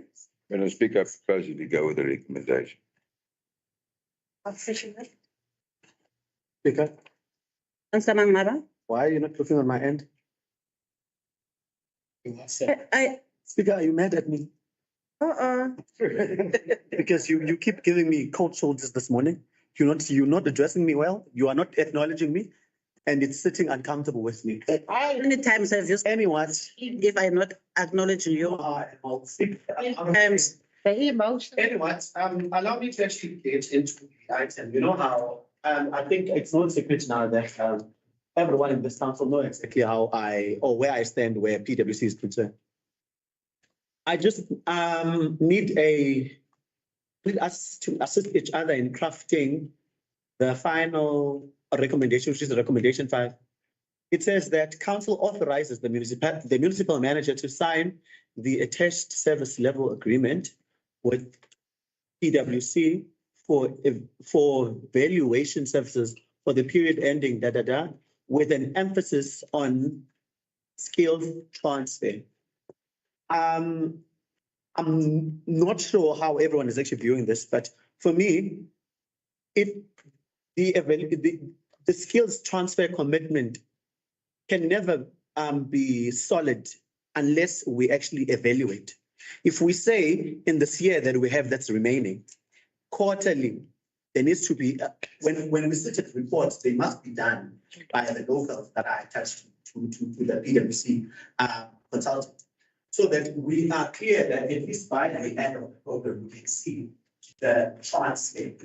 Because my issue is we won't be able to quantify it unless we actually do those evaluations from quarter to quarter. Because now if you wait up until the 30th of June next year, we would have wasted resources to find that there's not been transfer or intention to transfer learning where that is concerned, because we are hoping to actually adopt or absorb the locals as part of their revenue enhancement program in the municipality. But for us to actually get to that level, we need to be clear about the expectations and they must be measurable from time to time. I'm not sure whether it makes sense. Speaker, thank you. On a lighter note, Councillor Mangalava deserves to sit in the directors meeting as a seat in Waco. That's on a lighter note. The matter was discussed, he is correct.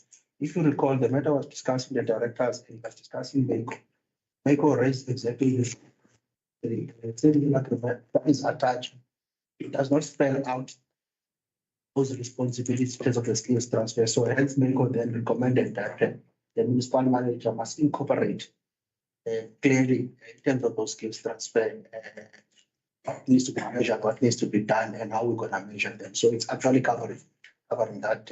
Your concern is right because in the original attachment of that service level, it did not spell out that matter. So now we're going to instead of referring the item back at directors of MECO, we then said that we rather say the municipal manager must go back in that and then amend that service level agreement to spell out how that skills transfer is going to be done. So you is correct.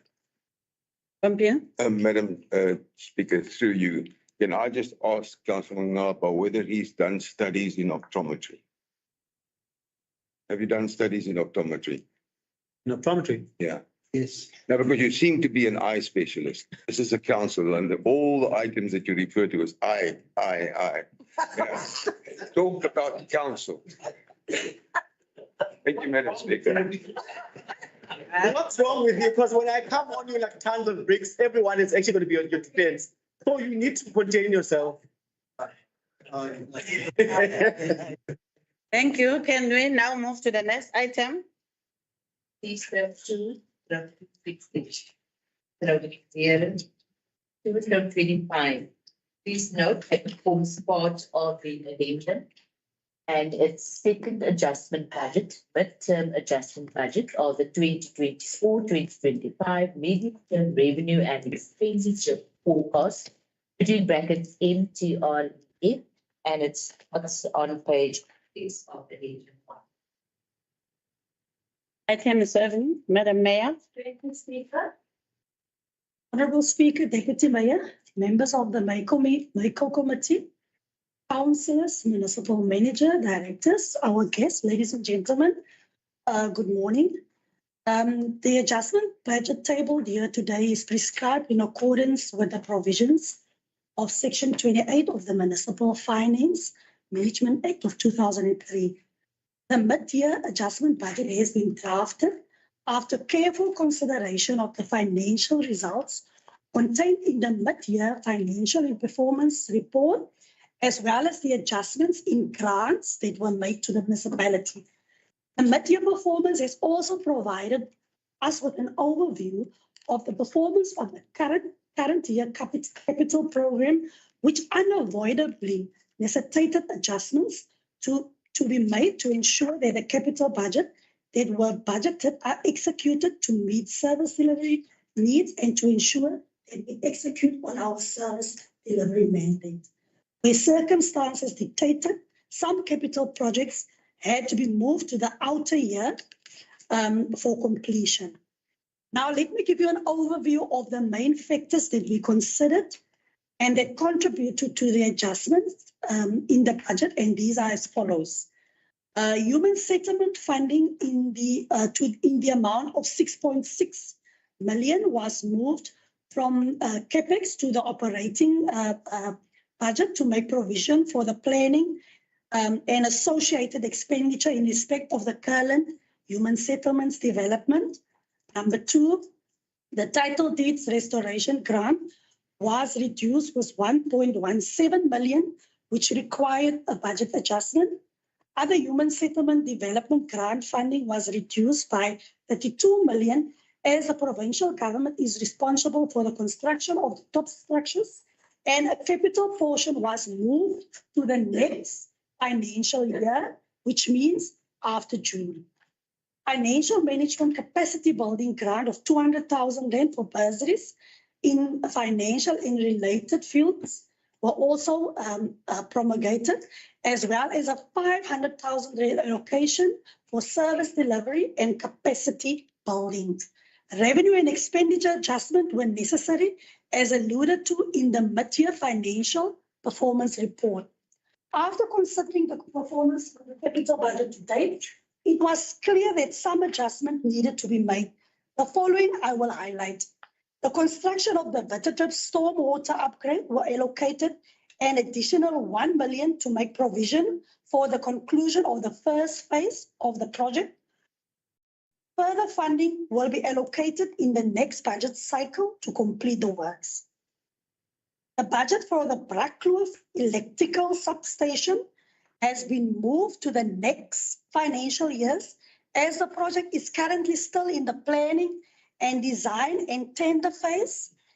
This equates to a reduction of 6.3 million, as the substation equipment require a 52-week manufacturing time.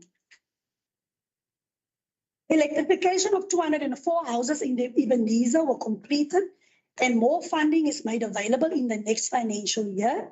Funding is again made available in the outer years for the continuation of the electrification of informal settlements after proper planning and design processes were completed. So we will notice on the budget that some monies were moved to the next financial year for completion after June, after we've done an analysis and find that there was no proper planning and design processes that were followed.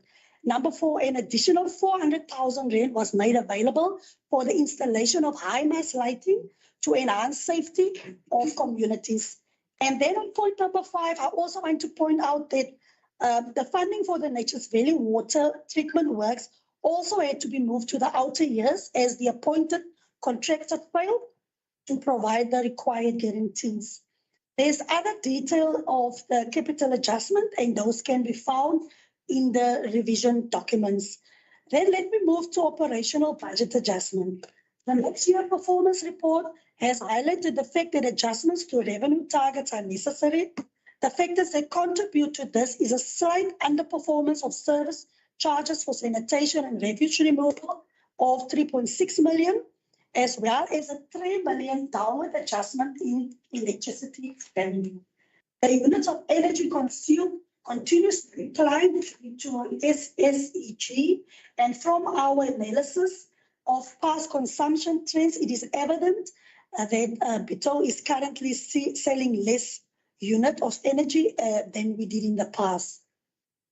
The revenue from assessment rates have been adjusted upwardly by approximately 2 million, indicative of continued investment in the housing market and a growth in the rates base. On a positive note, additional operational income from augmentation and development charges contributed to an increase of revenue of approximately 6 million. Additional income discovered through efforts of revenue enhancement program is gaining momentum, and we expect that the true effect of these additional revenue streams will be evident in the next budget cycle. Various expenditure adjustments were necessary, with an adjustment in overtime and standby again necessary due to operational demands, coupled with vacancies that were not filled to date. Various critical vacancies were recently filled, and a close eye is kept on these expenditure items to ensure that it remains within the budgetary allocation. Bulk purchases required a downward adjustment, as a reduction in electricity purchases, as I have alluded to previously, were evident. A slight upward adjustment in contracted services associated with traffic fines issuing was necessary. Major adjustments were necessary to provide funding for the accommodation of trainee traffic officers that were initially not budgeted for, and the EPWP program, where additional appointments were made that were not funded. So there's an adjustment there, and the above mentioned are only a few of the items that require adjustment. In total, our revenue increases with 10.6 million, and our operational expenditure increases with 9.8 million.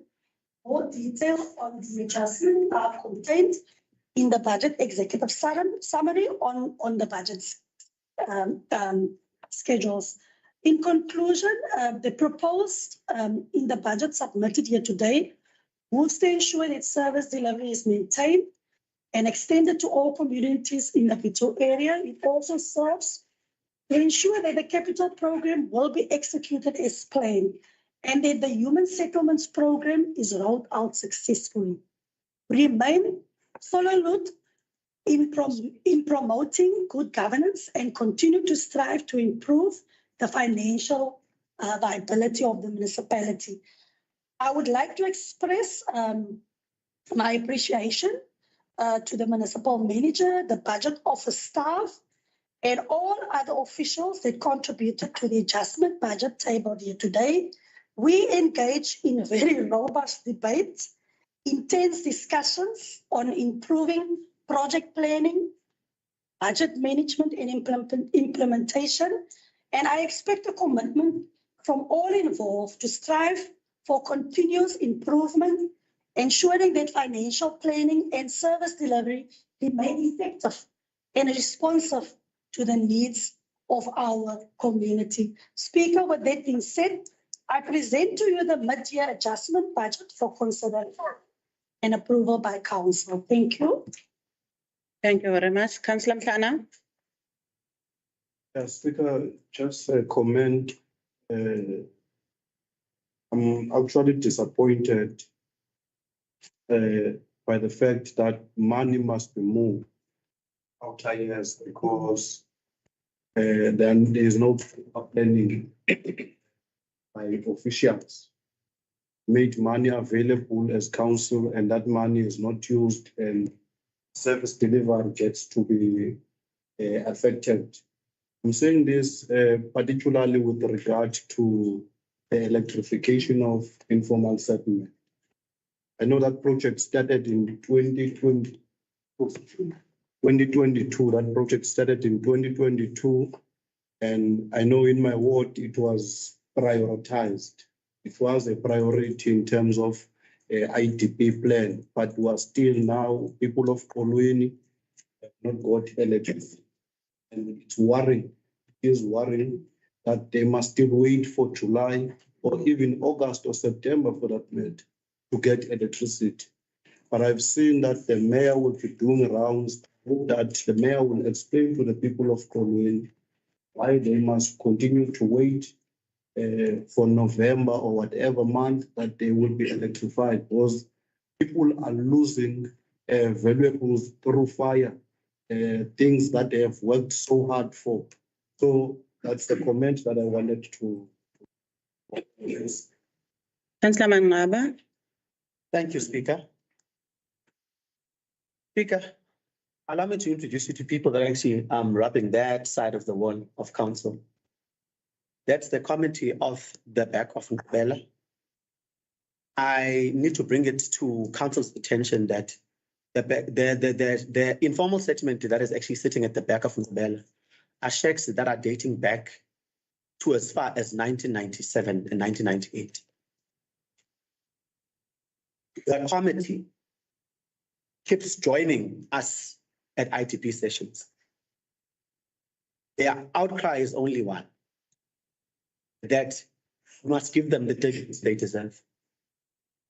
They do not have power.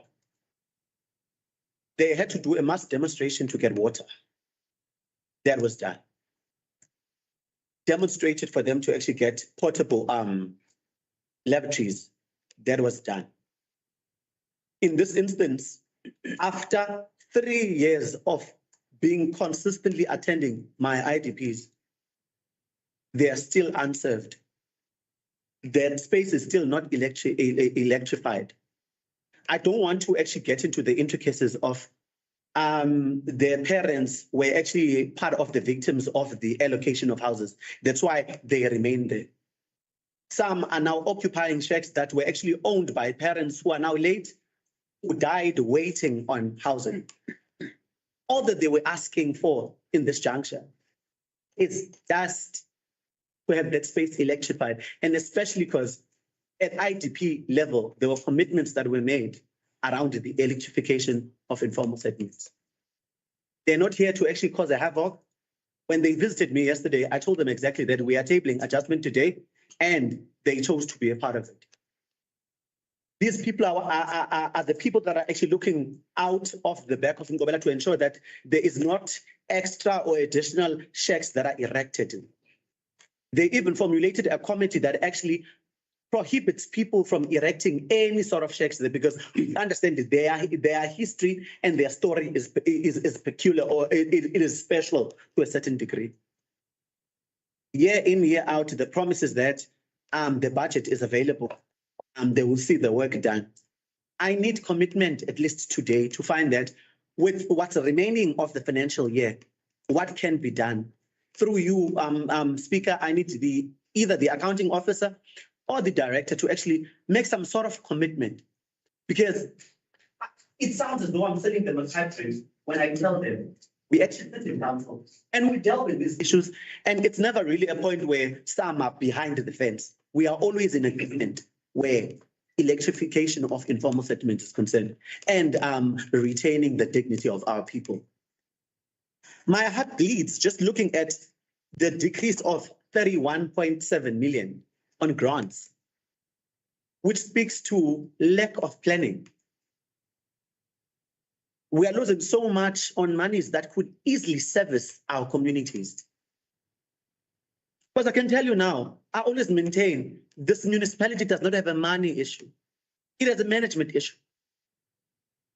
And we keep saying there needs to be consequence management. How does that look? Please tell me. What's that? Because we've not seen it happening.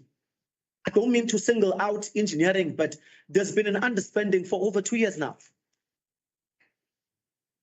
Moving right along, I see there's actually an increase in employee cost for about 7.7 million. I don't mind when our people are actually getting employed, but it must translate service delivery. Because at the moment, yes, we get excited when we see posts that are actually advertised, but it's not translating to service delivery, and my heart bleeds. I read the report about how the Stormwater project for the 3 wards that are actually affected, the one that was actually done poorly.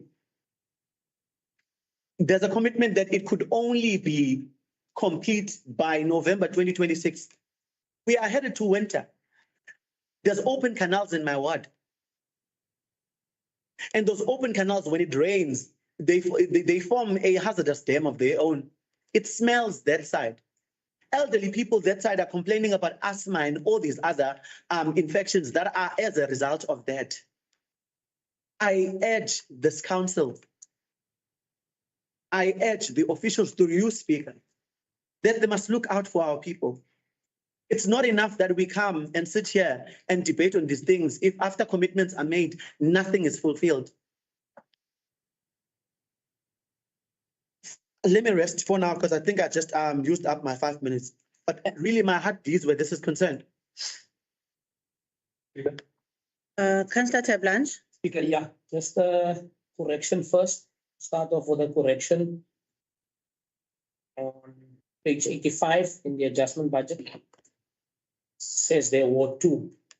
There's 2 amounts. It says New Horizon Community Hall. It says Ward 2. Page 85 first. Just correct that there. Page 85 on the. You see there?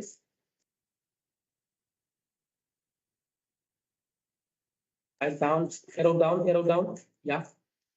The right hand side. More in the watch column, yeah. It says 2 there.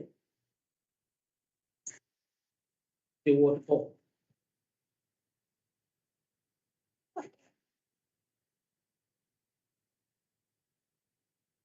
Yeah. Thank you. And also, yes, Speaker, I have noticed the increase, yes, on the employment amount that is present also. So yeah, I just want us to be cautious when we use the words around to support service delivery, because for the adjustment that's going to be over here today, if we look at what we have advertised, it does not speak to service delivery. If we look at current positions that's being advertised now, it will be justified through this process. It does not speak to service delivery. You see where I'm going. I think we are trying to play around with words here, justify things, because we just want to bloat our system. And there's various comments coming from all over people about just throwing and filling positions for the sake we can justify it in the adjustment budget. It is a concern that when we speak about these things, yes, you have the majority, you will vote us up. Both sides has asked for increase to make sure that the people, we stand for employment for our people. And in instances, we mustn't justify some of these actions because it can easily be used in other areas. If we just look at it from what we say, what we implement. Some of these positions, if they were to part, they wouldn't have been justified for an increase in this budget. Then we could have shifted some money to service delivery better, of which is a concern. But we justify it in this budget, throwing soldiers at the war because we can justify it in the adjustment budget. That is what I'm raising, Speaker. There is reasons for us to sometimes not just rush and bloat our organizational structure, employ. It can wait sometimes, outer years, other years, phase out things. We can use some of these monies to throw at projects where it's really needed. Because if I just look at this, we've advertised now a position, cemeteries. The cemeteries is full. We was unconsummate full, but we have a position of cemeteries. We are still planning a regional cemetery, but we have advertised the position of cemeteries. The current people of the parks, they are doing a good job at our cemeteries. You see, we are saying things in a way to justify. So, Speaker, yeah, it's done and dusted. You will, in any case, you don't listen to the public when they raise concerns around these things. So, yeah, I was just, from my point of view, I was just raising that. And yeah, that's from my side, Speaker. Bye-bye. Thank you, Speaker. Speaker, one thing, these community members were not mobilized. They are really community members that seek to listen here in council about their plight of not having electricity. I'm going to concur with the councillor, Chair Blanche. And I want them to listen because really we fight here. And others hate us for speaking out. Immediately when we speak, they speak venom. The money that is used in this municipality is to employ people that are really not for service delivery based. I was asking questions, clarities here about financial implications where a municipality is proposing this, how much money is going to be forked out by the municipality. And yet we have people that don't have electricity, day in, day out. And we have been very robust here about officials. You see, when we talk about grant funding, some of abantu bethu abayazi grant funding more. Abantu abamnyama abayazi grant funding. Nike sibacacisele sithi imali esiyifumana kurhulumente phaa phezulu uye asithulela imali asinike athi abantu abasokolayo mababe umsebenzi wethu as council is that our people must have clean water, our people must have electricity. Our people must stay in places that are conducive, that are not health hazard. That is our core function as a municipality. I still remember the DA who used to say they are not an employment agency. The DA will say we are not an employment agency. Now they are employment agencies now. Our people are not getting electricity. So I'm trying to say, I'm looking also at the outreach of the executive mayor. I don't know whether she fears people, community members or what. Because she must engage with people. You cannot engage with people for 2 hours. There is a lot of problems out there. Our people want to speak out. Ifana nokukhupha sometimes umuntu xa umxelela indaba zakhe uphuma kwelo holo kuthe ham. Now you can't give people 2 hours and yet your schedule runs from during the week and it runs from March to October. October, what are you doing? For instance, she is going to go to Kwanokula on the 25th of April for 2 hours.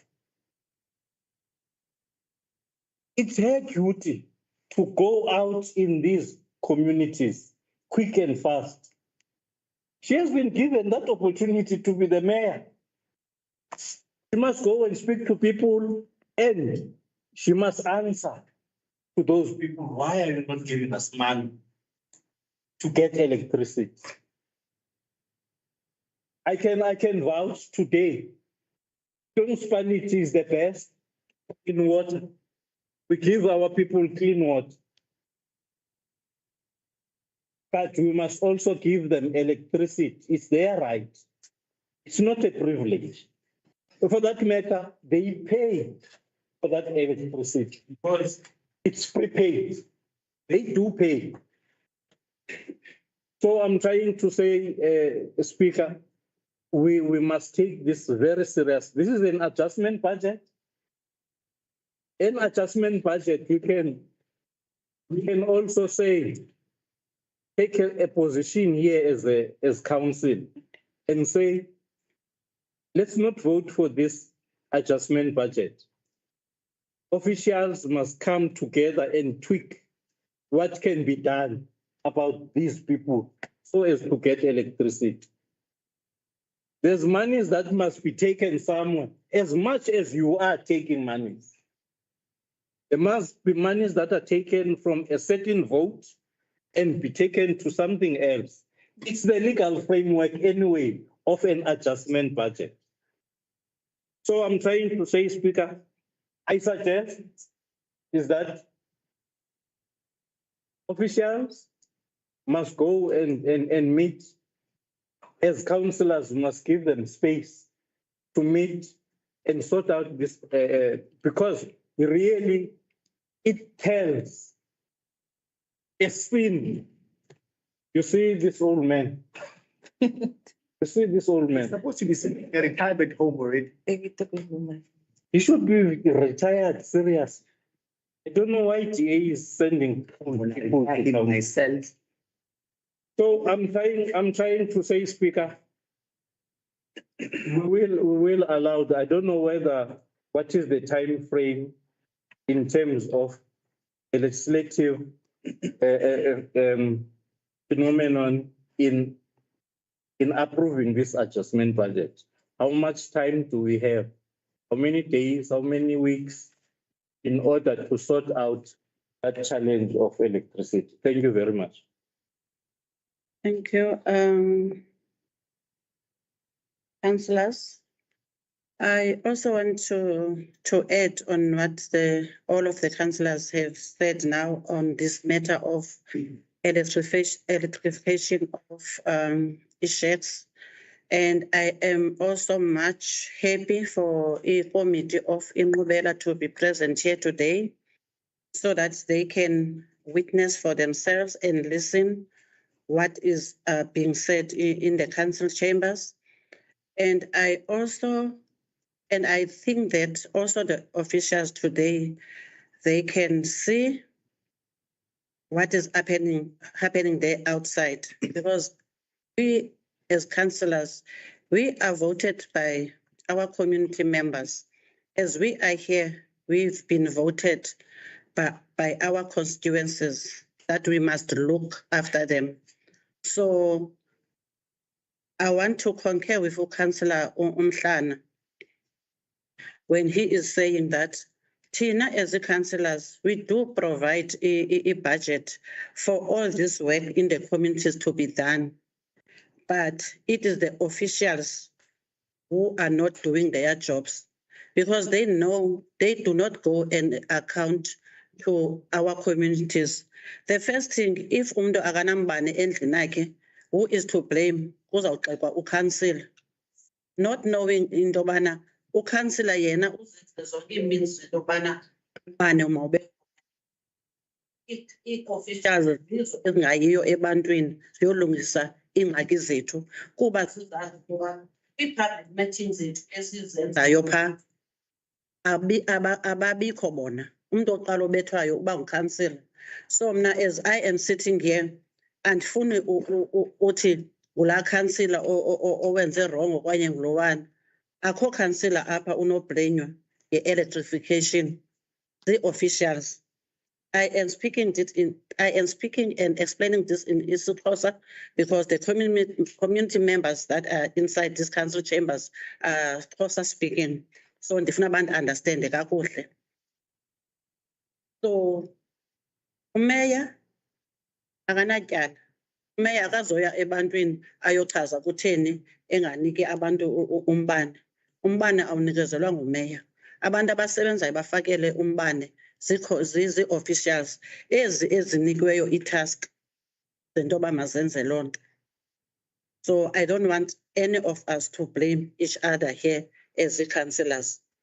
And I always say, when we are in the committee meetings, the officials are not there to see all the things that are thrown at us and all the things that are said to us. I'm happy to see today the committee members are here so that they can see that we are not exaggerating all these things that we are saying.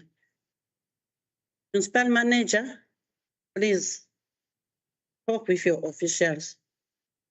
Let they do their work. I'm giving over to you, MM. Thanks, Speaker. If you would allow, I made a note here because I think for the purpose of the audience that is here, they need to hear this from the municipal manager in this course as well. So I think let's firstly welcome a very well-informed comment by Councillor Mhlana and Councillor Manal. What we are dealing with here, we don't have to go and find another money, as Councillor Chapai understand. There is 3.3 million, over 3.3 million that was budgeted by this council. Let me put it this closer and I'll come back to English. The council voted imali, whether at that time it was Councillor Tereblanche, which was in May as a mayor, that budget was approved and it had a budget of electrification of informal settlement. Councillor Kamkam came, that budget did not change to electrify informal settlement. The money was there.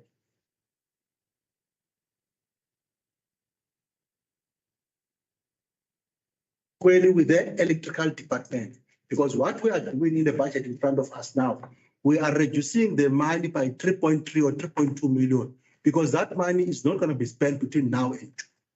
We are rolling it over to the next year, simply because when the mayor asked me, why is this work not done, but there is money? How do I respond to the councillors? How do I respond to the public? Then I went to check the facts. I've interrogated with the department, then we called them in. The challenge now is that they have not even done, or we have not even done, let me correct some people that does not refer to I. We have not done the drawings and the designs for that. So I have instructed the department to do the designs and the drawings so that when we get to the new financial year in June, those drawings and design are done. The contractor is appointed, is available. It's not a 3-year contract.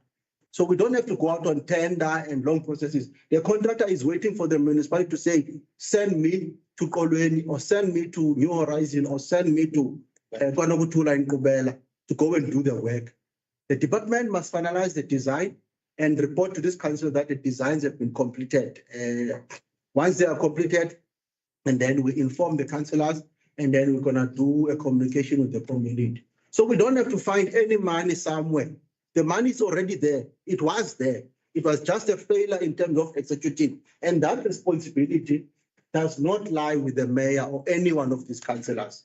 Lies squarely with the administration. If there's any person that must account on that, is the municipal manager. If there's any person that I must make them to account on that, is a director engineering. If there's any person that he must make sure accounts for that, is an electrical manager. So there cannot be any councillor who is giving electricity or mayor giving electricity or fail to give electricity. All these councillors, they've done what they're supposed to do, to go and approve a budget and say, administration, go and implement this. Let me just quickly touch on 2 things in short, because these 2 will be short. Grant funding does not depend on us. There's a rationale of changing the grant nationally and everywhere. The gazette that we were given, Fezile was given for human settlement, has been changed with the new gazette now. However, I had a meeting with the Department of Human Settlement in the province. They indicated to me that, no, look, do not reduce your budget because their financial is ending now in February starting. So if we do spend, they will then give us the money because their new financial is starting. The challenge there is a compliance issue. Christopher on the budget side cannot put in the budget what is not in the gazette. At first, is already on the ground, is worried now. If we are reducing this, how are we going to pay the service providers? Because we are reducing, and then it means when we want to pay, there won't be any money. The contractor is already on site in some of these projects. The work is being done. So first, would want to pay for March, April, May, June, 4 months. Then it's unable to pay. So it's an issue of the timing between the 2 financial years.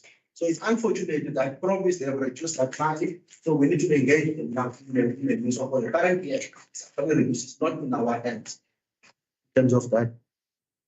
I was avoiding responding on this issue of the salary budget, but in the context of putting things into perspective. And I think because there's members of the public in the meeting, there is no issue of bloating structure yet. I am proposing that we correct the mistake that has been made. And I don't want to say I was not there at that time, because I can equally be defensive and say, there's a mistake that has been made of appointment of EPWP, which exceeded the budget. As a result, it costed 4.4 million. So we need to take that into consideration. And I did present this thing informally in a meeting, which I asked all of you, that it's not going to be a formal council meeting. I presented that there's this challenge. We need to correct it. By December, we are already exceeding by almost 2 million EPWP. And we're going to exceed because the season of Plettenberg Bay, Bitou, continues in January and February up until March. You're going to need people at law enforcement. You're going to need people at waste management. But already you exceeded by almost 2 million, 2.3 at that time, Bandal, in December. So how do you cater for January, February, and March? Then we had to reduce the numbers. I think it was what? 400 people, total, how many people? 534. 534. We then had to reduce the number from 534 because that process was not properly applied. I indicated to all of you, which I'm not going to repeat for the sake of the public here, that what has happened and what administration is saying has happened in that process. So here we are correcting in that adjustment budget that issue. Then we have to reduce those numbers and only focus on service delivery, which is waste, law enforcement, fire, traffic, and parks. So we only left people in those areas. I think there are 90 in total, not mistaken, in all the areas. So we're correcting exactly that. Otherwise, that becomes unauthorized expenditure. So this council must actually correct that by approving that unauthorized expenditure. And that is why you will see even in the recommendation, it says that the municipal manager must go and investigate and report to council what has caused this thing so that it does not administration saying to me when I came back in October or in December, you say, no, there was political interference on this process. So it must be investigated. The councillor must be given an opportunity as well to confirm if they've interfered or not. So on that matter, we have to address the over expenditure on EPWP, which was actually incurred from onset in June, July, on the assignment of 439 people exceeding. So there was a challenge there that the 539 people of 530 were appointed, but it exceeded the allocation that was there in terms of the EPWP money. So that is what needs to be corrected in terms of that situation. I don't think I would get to a debate now. Some positions that are advertised, I can speak to the councillors outside of the meeting. There's positions mainly of electricians. I think it's electrical department. Once I look at this position before they get advertised, most of them, I think they are at electrical department and engineering. Victor. So if the feeling is that they are not service delivery related, I would rather take it outside of this meeting than for me to respond in agency. So on the issue of the employee cost, we did not want to increase the employment cost. And I'm also not a spokesperson of the DA or any political parties. The political parties will represent themselves. I'm speaking as the head of administration that there was over expenditure on EPWP. And I'm not dealing with who caused that at this point in time. I'm dealing with the legislative framework. How do you correct that? You can only correct that through an adjustment budget. Lastly, timeframes. What time do we have if we want to refer this back? We have up until tomorrow. If tomorrow we don't approve the budget, I must inform the MEC of local government that the adjustment budget is not approved. It's going to write to the mayor to say it's giving you the mayor 14 days to try. If you don't approve again in that 14 days, it's going to write for the second time. And if you don't approve there, then it's going to say that your budget is actually not approved. In implications, it means I can also not issue order. I cannot do anything until the minister decide to come himself, the MEC come himself, and then get that budget approved. So that is the implications. But the implications must not be seen to be what you call a gun in the head to say approve something that you are unhappy about. That is why I'm saying the position of Councillor Mhlana and Councillor Mangaba is well informed in terms of what has happened in the institution. So we've got up until tomorrow, but I would appeal that council consider approving the adjustment budget. Because if you don't approve the adjustment budget, then it means you cannot proceed with some of the things that we are trying to correct here now. Thank you very much, Speaker. I am glad to see that all of us as councillors in this house, we all agree of the importance of electrification of the informal settlement. So as now we are agreeing that it is our first priority, because we have all councillors like Councillor Mhlana that every weekend the disaster department must go and attend to fire shacks in Eqolweni and also in other areas, because by electrifying those shacks, it reduces the chances of ukutsha kwamatyotyombe and ubomi babantu bethu obuyabuphaya. Asinawuze sime apha sithi asifuni into yoba abantu bethu babe nombane, ngoba kaloku xa kusitsha indlu elokishini kutsha abantu bethu. So please, as we now have agreed today, see to your officials that they are doing their job. Deputy Mayor. Thank you, Madam Speaker. I'm glad really these things has come to the open. And it's not only because today we've got visitors. We've been deliberating to these matters every day, every portfolio since 2022. And all of us were sharing the same thing, is electrification and communication. And we've been sitting here strategically when we were developing this whole budget review. Sanitation was part of the things that we know. It's dignity of the people. It should not be only to electrification. It goes as far as Elim. And all these communities are affected. Cemeteries has been an issue especially from Ebenezer and New Horizon, every community member, that issue comes in to a point.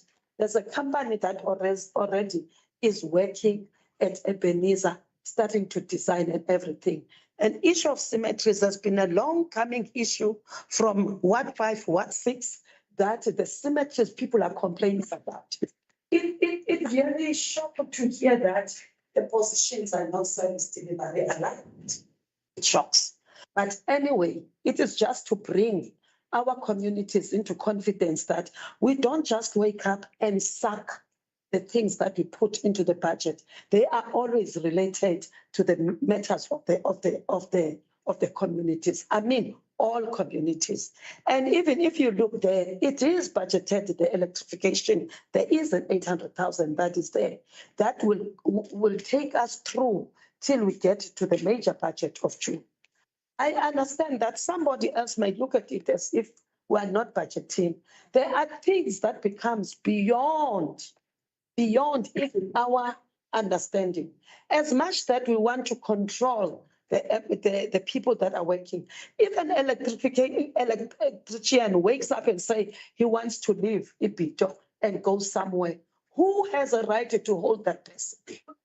And as much that we know, all of us as we sit here, that this municipality has been struggling with the engineering kind of people with these skills. We've been talking about skills payment, whatever, all the things that are here with the budget. But now I'm just saying, let's appeal to agree to this budget review, because honestly, we should not look at one thing when we look at this. Let's look at it holistically. There are still things that needs to be done there. Even the employment itself today, we are saying it's not delivery related, service delivery related. Whereas we know that even here, that from the Auditor General, they are complaining with the type of the positions that we have never taken them out, but they were budgeted there. Whilst we are doing this on the other side, a criticism comes on this side. Whilst we are rectifying on this side, the other thing is criticism. So we need to look things holistically. I appeal, Madam Speaker, that let's approve this budget review with taking into cognizance that we are still dealing with the things, we are addressing the things, because ultimately the whole thing of the people that are working for this municipality, it becomes beyond our control when people are leaving us, and whom are they choosing to come and doing this. I'm not shunting away to the fact that really we've been crying. And I love the fact that today we've got the citizens of this community coming and show to us here that they are not satisfied. We don't need even to come to that point sometimes where we wait till the citizens must come and make us forgotten about them. We have never been forgetting about them every day. If people can view our portfolio deliberations, they will see that we are standing for this community through thick and thin, all of us, despite the political affiliation. It is all of us who are coming from these communities who are carrying interest at heart. In that I'm saying, Madam Speaker, I appeal, let's continue, because also if we hold it, and we go according what OMM is advising, still we're going to have a problem of other things that are not being taken into account, because electrification is also part of this budget review that we put in. I thank you. Madam Speaker, I assume the deputy has proposed, but following on from what the deputy has said, I just want to congratulate council for one time as one complete council agreeing on the principle. I've heard nothing from the ANC side and the other councillors' side that we disagree with. I've heard nothing from the accounting officer that we can disagree with. There is a definite problem as far as our operational planning, not necessarily only the operational planning, but the project planning and the implementation thereof is concerned. That has led in the past to us losing funded grant funding, and it will lead in the future to us losing more grant funding if we do not sharpen up on our project management. That is why we have underspent on our capital budget for years on end, going on the same thing because we do not comply with the requirements of the budget expenditure timeframes.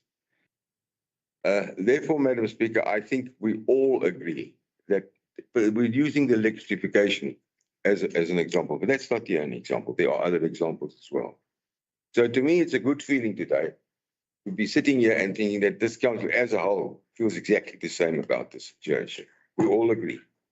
And that's nice. And it's even nice to share a joke with Councillor Gabai as well. He's such a clown anyway. So thank you, Madam Speaker. I second that. Thank you. Thank you, Speaker. Bye. Just we can exercise afterwards. You can come and explain to us. Bye. Thank you, Speaker. Yes, councillors. I like you as much as you like me. Previous- One the same. Councillor Nel and Councillor Papai, Thank you. I always say I do not want to apply the rules. Councillor says he likes me. He loves you. He doesn't say he loves you. It starts there. I'm married.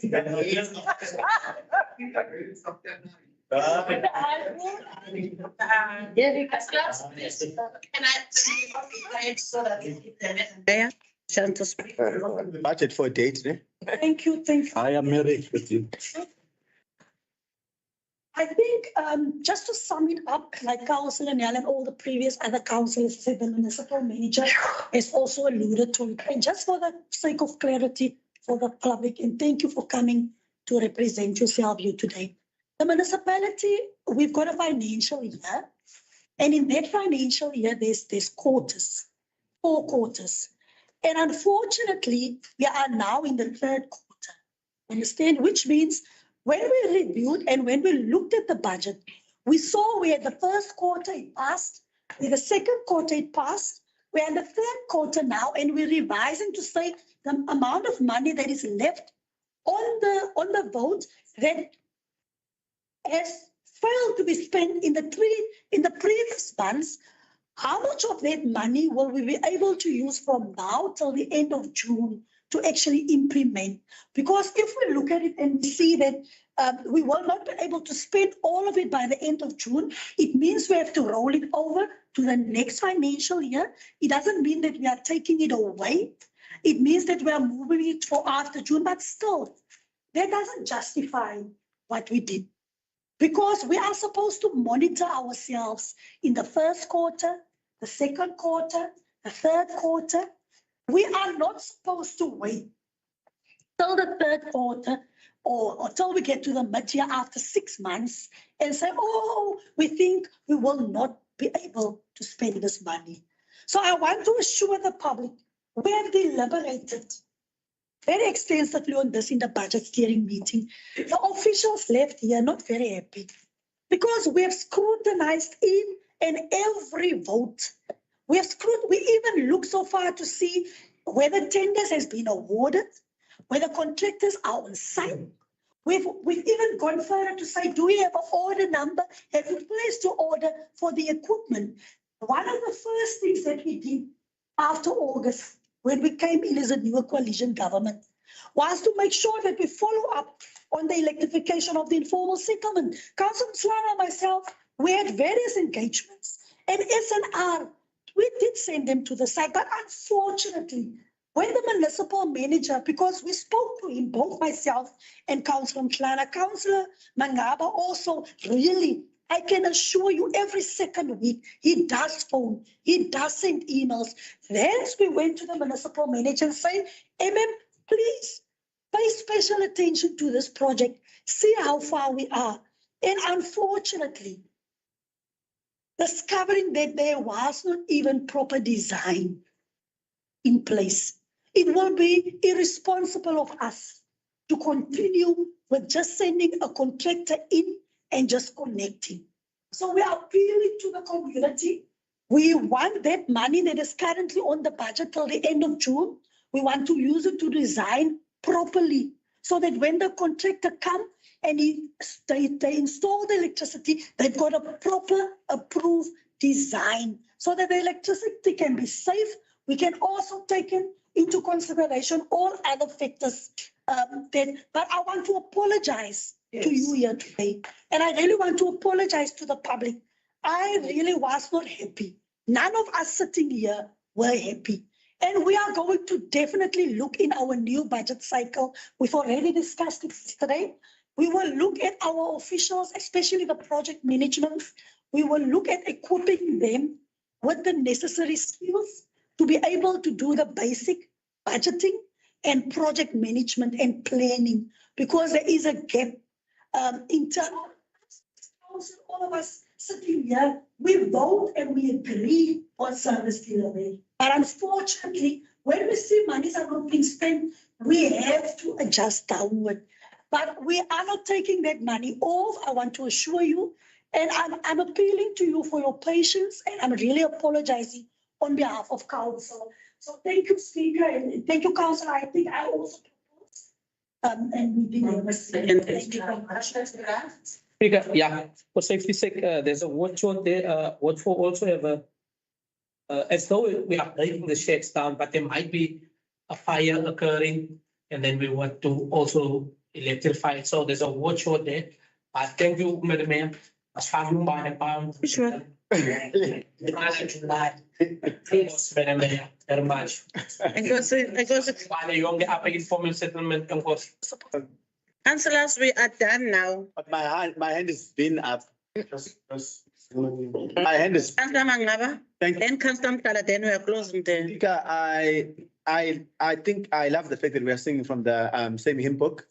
However, as the accounting officer has to already that commitments are only actually made by them.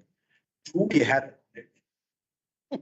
I want to be clear that when the committees are released, that there's a commitment, and what is it?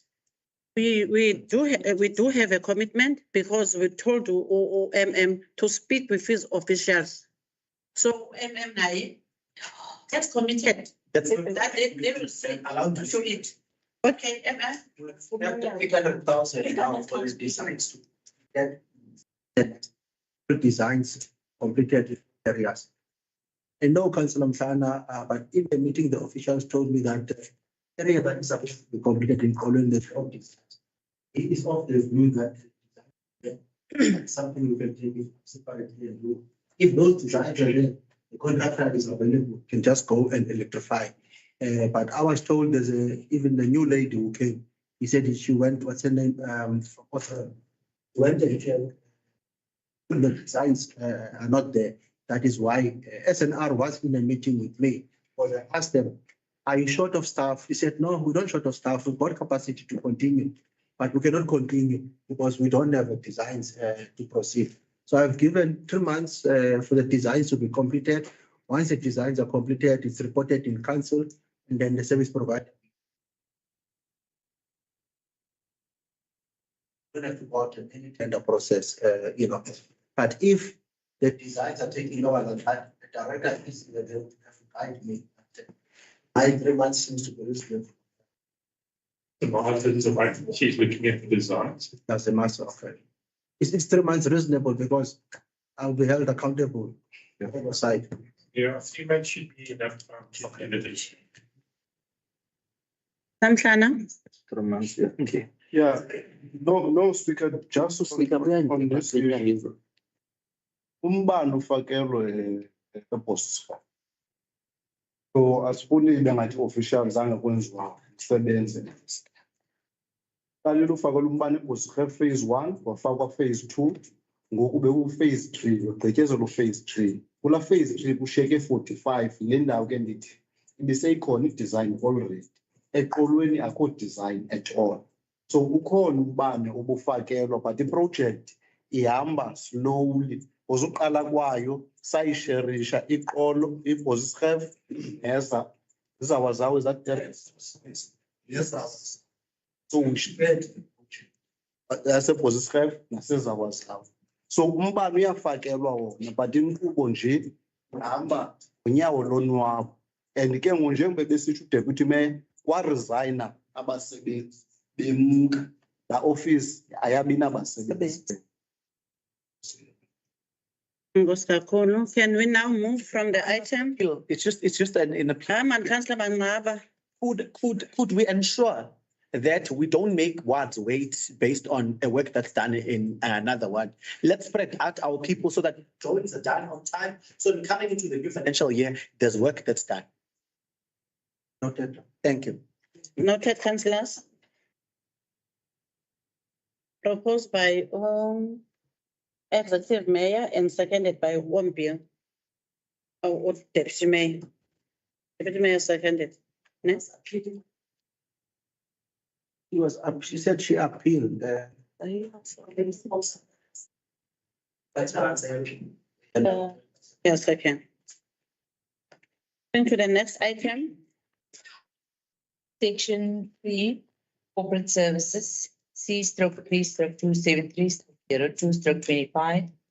Report on mitigating excessive sick leaves and implementing workplace wellness programs, page 143. Item 7.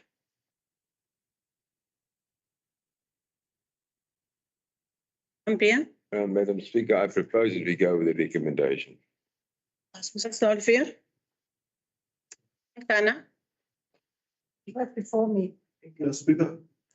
Yeah, Speaker, no, I see the report and I thought that maybe HR must give us a report, must do in fact an assessment, particularly in this Department of Community Service, because we are hearing serious, horrible stories. Stories that people are called chihuahuas, people are called that they are useless, they are uneducated, and that we believe it's coming from management. So we need a proper assessment, because if I'm called with such words, I will also not come to work. I will find reasons to go to the doctor and declared sick or whatsoever.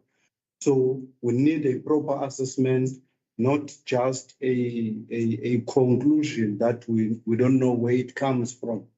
So we know that there are grievances as well that were submitted to the municipal manager by some employees. So we request a proper assessment of what is happening before we get to mitigation. Thanks. Thank you. Councillor Olivier. I second the recommendation. Thank you. Moving to the next item. Speaker, We are done. you are not going to do that to me. Kind of nonsense, kind of recognize. Speaker. Moving to the next item. Item C/3/275/02/25. I like the colors. Establishment of Employment Equity Monitoring Committee, page 147. Item 7. Councillor Olivier. About the recommendations. Madam Mayor. Yes, Speaker, I know Councillor Blanche did send email regarding this.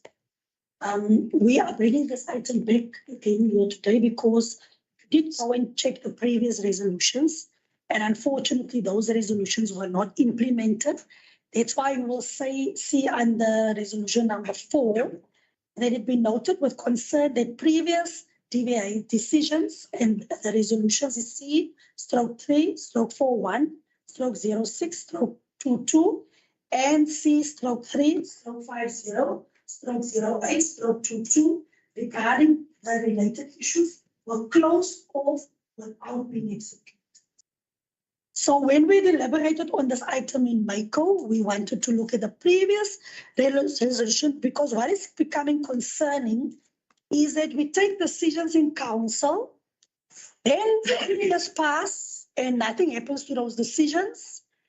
And then items comes again with the same type of resolution. So I started to ask questions as to why do we need to bring another item when there's already standing resolutions, only to find out that some of the resolutions are being used without execution. So we will definitely look very closely into that matter. And I've spoken to the portfolio chairperson for all the resolutions that we as the council has taken since 2021 till now, that we will definitely do an analysis to see what has been executed and go deeper and check whether some has been closed off without being executed on. I propose that we, did someone propose? I second the proposal. I just wanted to highlight that. Councillor Mangaba. Thank you, Speaker. At the risk of sounding pedantic, on recommendation 3, Employment Equity Committee, which consists of, let's take out the out. And second to that, I'm hoping, Speaker, that this item is not just to formulate this committee for compliance sake, but we may be intentional going forward in terms of working on our ratio where equity is concerned. Because I've sat in LLF for far too long to realize that we would actually speak of numbers and ratios where representation is concerned. But when it comes to vacancies that we actually advertise, we stray away from the ratios. We stray away from trying to rectify them.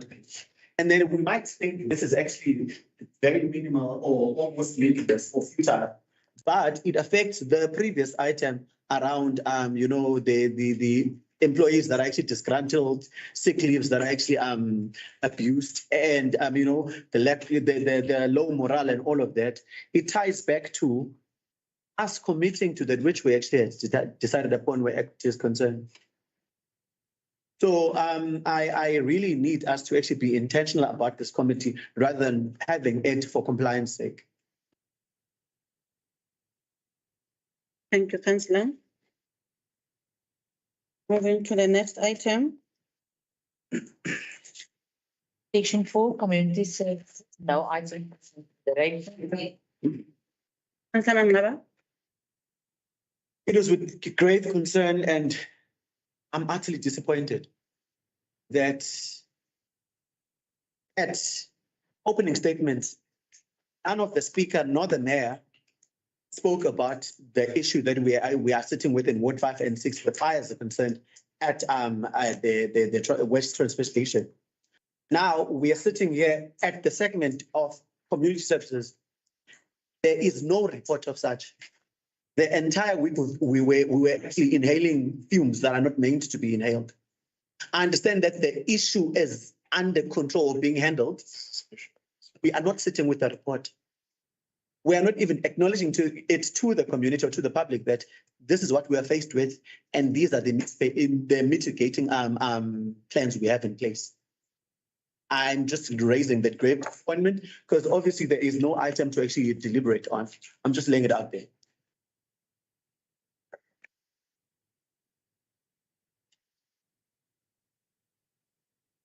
Noted, Councillor Mangaba. Section 5, engineering services, C/5/195/02/25, municipal infrastructure grant between brackets MIG, revision of detailed project implementation plan between brackets TPIP, page 151. The item is 7.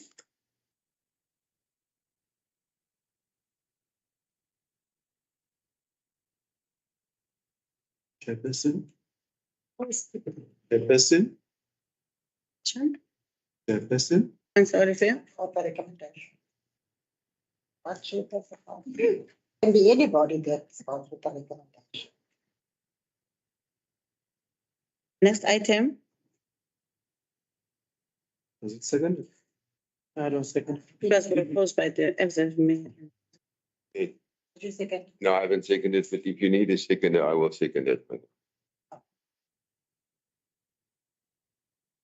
Next item. C/5/196/02/25, capital projects implementation plan between brackets CPIP.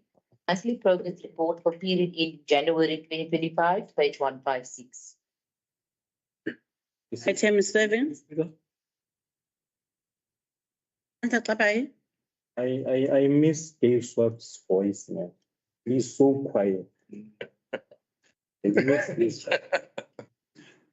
No, you must say it out. We don't want people dying inside.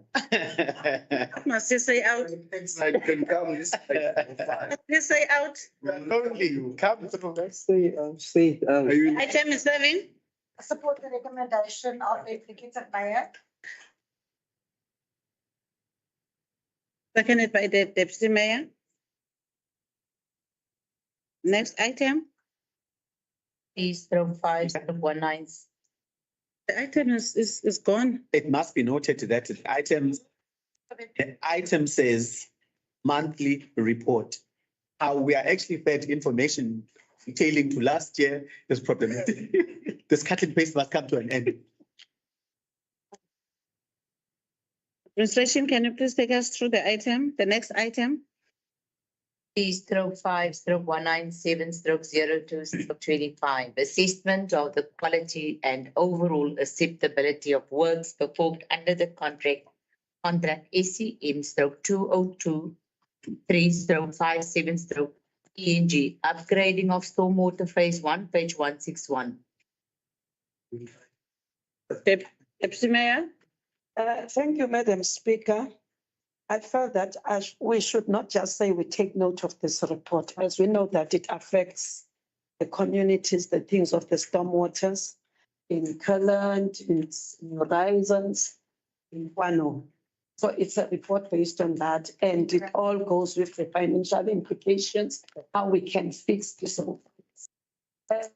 Point, Madam Speaker, as much that OMM has already said that we're waiting for him to give us the full report of what the stance is with the thing of the airport. But just saying that the fact that we've already made ourselves ready up to which point, that shows that we are on the side that the airport and the 5 million we budgeted for might not be spent all of the debt.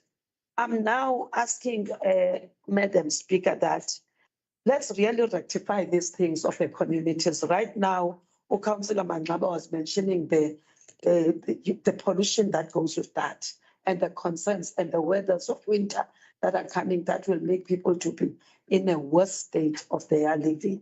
So with that we need to rectify. How about the remaining amount from whatever things that we're addressing the airport, because there was a 5 million that was budgeted for?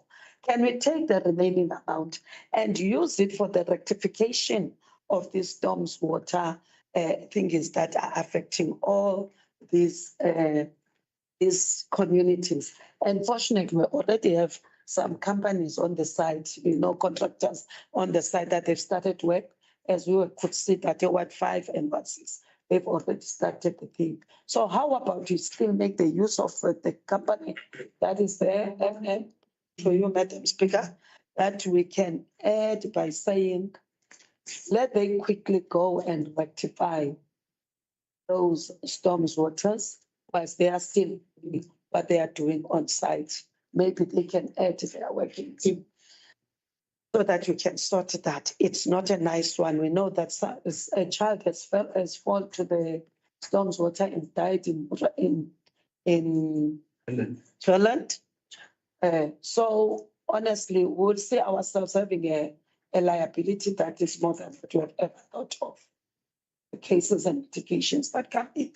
How about we solve that with the money that has not spent and we've budgeted for service to the Madam Mayor? Thank you, Speaker. Speaker, I think this item is served here on several occasions.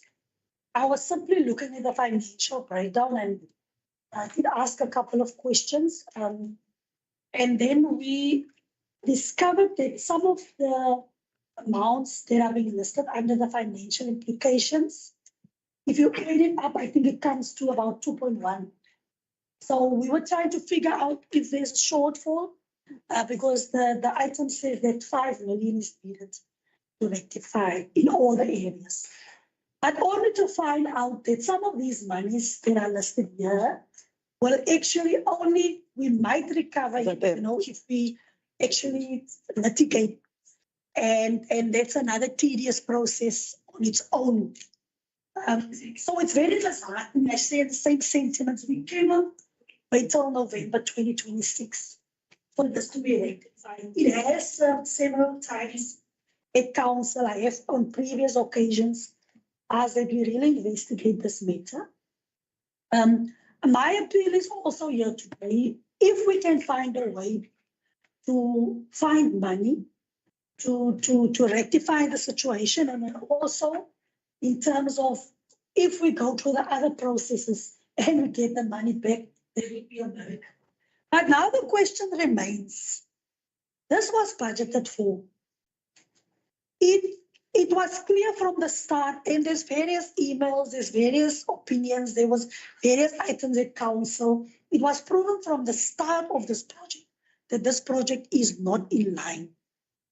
And unfortunately, it took us more than 2023, 2024, 2025 to actually come to this conclusion where it's serving here again. My question is now, it's clear that we need to budget for this. And how are we going to handle that expenditure? Are we going to justify that expenditure? Because it will definitely reflect on authorized expenditure. And if I look at the recommendations on 165, it says that we know the report, is that good enough? I think we need to add another recommendation that we must authorize municipal manager to investigate the failure of this project. How are we going to deal with the issue of the expenditure and then report back to council? I am trying my best to be polite as I can when it comes to this project, because we all know I am very attached to this one. But yeah, we cannot, November is too long. I am proposing another recommendation and we will leave it to hands. Thank you. Amen.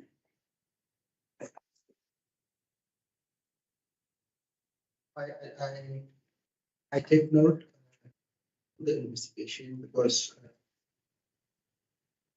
the problem is talking potentially unauthorized or potentially wasteful. So let's do the investigation and report back to council.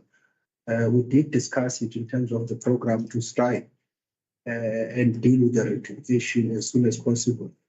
So we may not need to find another money, but we may have to ask the new service provider, instead of starting with the new projects, actually use that money to do that. Such service provider is appointed 3 years. So instead of going and doing, let's say there was phase 1 and 2 and 3, phase 1 was done, it's got those wrong elements. Instead of them going to phase 2, go and fix that things that are not right. Phase 1 before and then proceed to phase 2. So it might not mean that we have to find new money, but with the current budget, because it's the same project. The only issue we have to guard against is it will be the total amount of this rectification, because that total amount of rectification cannot exceed 20%. 20% of the total value of the contract that is awarded. If it's 5 million, it's not going to exceed. I think it was 15. We don't need another service provider or another procurement process. We use the same service provider to that effect. So we will report back in terms of the second recommendation proposed by the executive mayor if it carries supported. Councillor Mangaba. Thank you, Speaker. I think we're going to have a challenge there, MM, through you, Speaker, because I think even the executive mayor is actually going to be exposed to the project once she actually does her outreach program. I doubt, just by assessing just what's done in my ward, I doubt that it is even 10% of the work. They just open canals and they put those huge pipes in. There's no work that was done. It was just a matter of excavation and ended at that point. So when we look at ratios and 20% and all of that, I can tell you now that's why I always maintain when we sit in council that in these reports, instead of your 5% done or 10% done, we have pictures. Because those pictures will show it to you that no work was done besides digging. and then digging that actually even ruptured our own sewer line. So there's just a lot. And given the fact that the current project that's running is actually a 4 million project that after planning, it went down to actually 3.2. And then from this adjustment, we got an additional one. It's sitting at 4.2. Even if we move them from where they are to prioritize that space, it's a starting from scratch type of project. So I think once the outreach is actually done, everyone will have gravitas of what we are sitting with in that space. So really, I'm out of prize. I'm out of substantiation. There's days where I would want to actually switch houses with Director Felton and his team so that, you know, he can be actually exposed to the stench that I'm actually sitting with and all of that. But then again, like Nelson Mandela, my freedom can never be detached from my people. So I do not have the luxury of checking out of that space. That's why it will sound like it's something I'm constantly raising.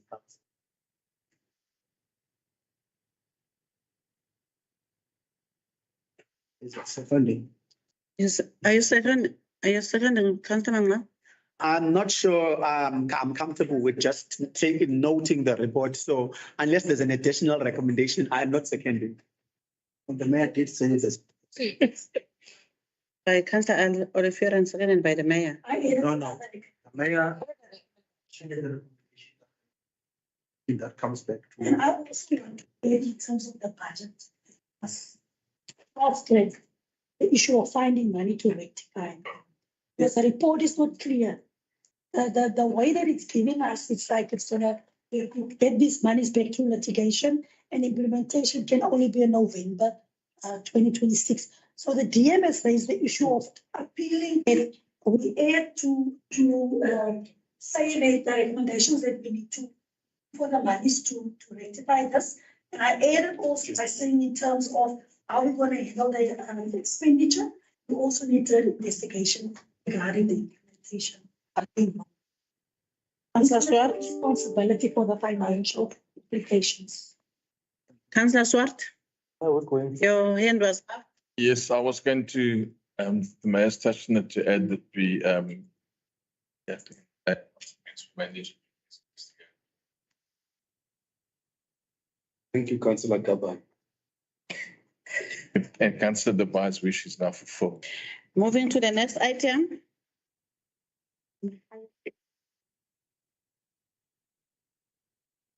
C/5/198/25. As long as you buy. Waiver augmentation levies.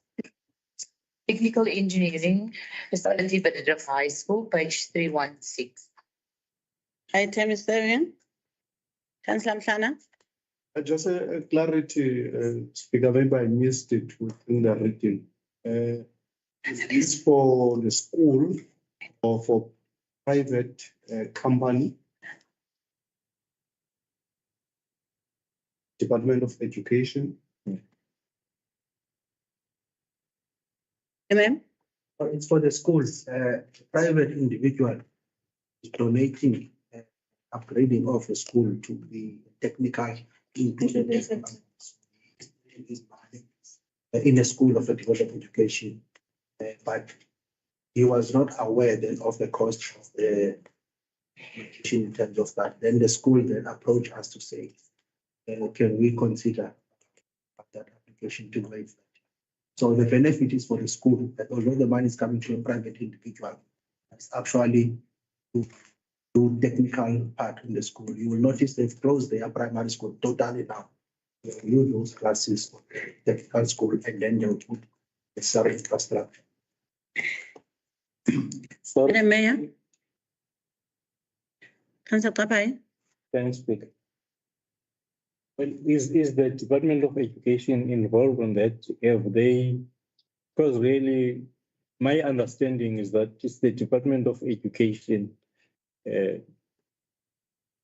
whatever application that was done by the school should have done the application to the Department of Education. You see, and moreover, are there communications between the municipality and the Department of Education. I will remember that there were engagements with the Department of Education, the municipality and the Department of Education. If I recall, about Murray High School, you see. So is the Department of Education involved in this gesture, this sponsor? Because I'm worried that through the province, that is the Department of Education and local government municipality, we don't speak with one voice, and we only speak with the high school as if that high school is a private. That high school is not private. It's under the department, under government.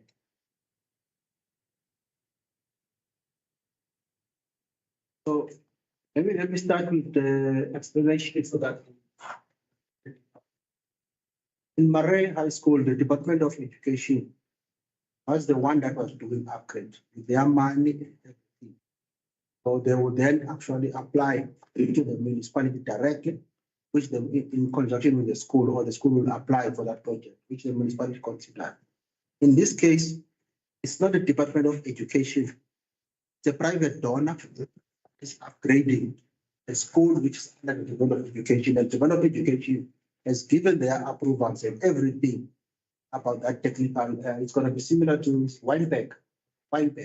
So they've given their approvals in terms of that and everything. The Department of Education is not paying there. The application for waiving augmentation fees does not go to the Department of, because it is our fees as municipality. So whether Murray or this one, they have to apply to the municipality for waiving of those fees. As Murray, they've done, but they've done it in conjunction with the Department of Education, because the Department of Education was the one that was upgrading this.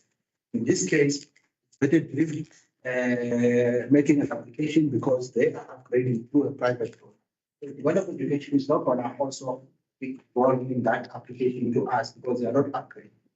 But the school directly out there make the Dr. Branch?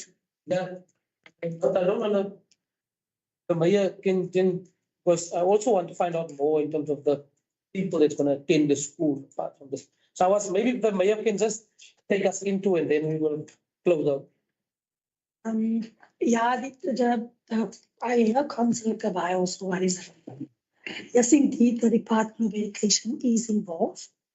There was a planning meeting between the Department of Education, also the Ward Council was invited to the meeting, and the private donor. The building plans and everything that has been drawn up, and I think it has been submitted for approval, it has been approved. The Department of Education is also in the process. Now, what is happening is, like the municipal manager has explained, this will be an extension to what Bitou High can offer. So they will basically, through the help of the private donor, the private funder, build an extra engineering faculty. So the existing capacity of the school will be increased, and also the offer of what the school can offer to the student will also be extended. It won't really change the dynamics of the school that much. It simply means that all the learners in Bitou will now have access to attempt, if they want to take technical subjects, they can take those technical subjects. We are all aware that currently, if students want to go into that field, they need to travel to George. It's the nearest place where they can actually get this at a high school level. But because it is a private initiative endorsed by the Department of Education, the private donor had to take on the responsibility for the design of the building, the erection of the building, and all the planning and development things that goes along with it. The Department of Education currently, they do not have the funding to actually construct this building, they will then have to commit to the maybe extra staff and so forth in terms of their logistical arrangements. So yes, they are involved. It is advantage of high. It will just extend the current offerings at the school and make provision for technical faculty. So I do propose that we accept the recommendations. The technical high school, yeah. Jim? I second the proposal. Now, Director? Yeah, in the body of the text, coming from engineering services, vision amount of 295,000. It's pretty exact to be identified through own funding. That should come through into the comment, the recommendations itself too. This very council that said we're not going to just waive the augmentation development charges. We're going to make provision for it too. It's going to do away with it. But are we going to bring it coming forward into the recommendations or not? I must ask through you, the director, to repeat himself. I lost it as well. Okay. In the body, it says comments from Director Engineering Services. So we waiving the augmentation costs and also the development charges. When we waiver those costs, it has to be brought in by somewhere else. And generally it comes from borrowings or own funding. Can I just explain this thing is simple? Currently, the municipality in each cash reserve is for about 6 million of augmentation fees that have been paid upfront. So this is just an accounting entry. You reduce that amount because those people now, it means they're not going to pay that much. So you just do an accounting entry between what we call augmentation fee and reduce the augmentation fee and increase, because that money would have come to us as a revenue, which you were gonna, we don't even have to put accounting matters here, Andrea, I don't know, maybe assist me. Victor, we are wrong. This is just an accounting entry. We've got money, 6 million in the augmentation. We've got about 6 million. 6.6. That is money that has been paid by other developers. So all that we're gonna do now, since council is waiving, you're just doing an accounting entry to reduce that and then put that under an income where this money would have come if the person is paying. That's just an accounting entry. It's a record entry. So council does not have to really go into an administrative accounting entry position. Council decision is to waive, agree in principle if they understand the logic and the reasoning for waiving that. If they understand, then the rest is just an accounting entry. There is money, 6 point something million. 6 million. So I don't know now, you're saying we must borrow money. It does not work like that. Councillor Tablan?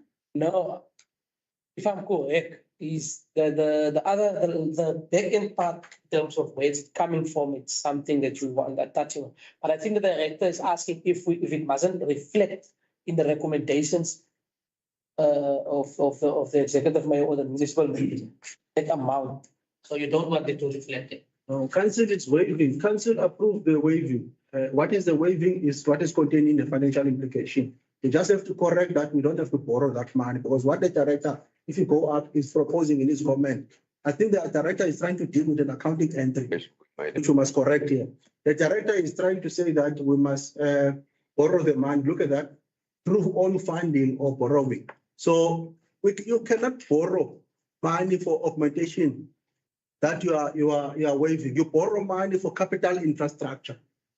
So all that is going to happen here, it means our cash and cash equivalent is going to reduce by that amount of 295. And that amount is taken from cash and cash equivalents. It goes to the income side where the vote where it would have been paid if that person was paying.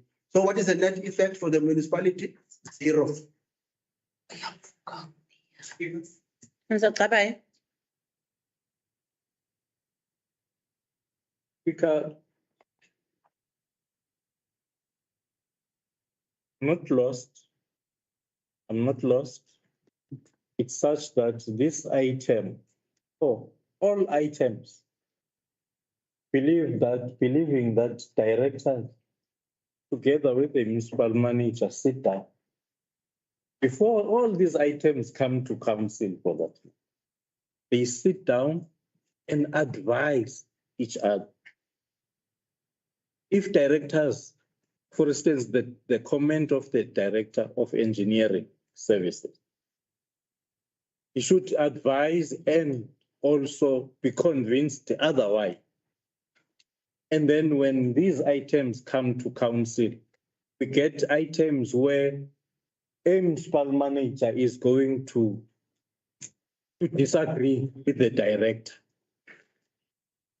Because on my part, as it is written there, I might say the director is correct because he is saying we are losing 295,000. I'm just saying we are losing it because no, man. No, you can't do this. I'm still on the floor. Why are you not? No, wait. No, you can't say point of order, man. You are the municipal manager. No, speak. No. You are the municipal manager. No, this is wrong.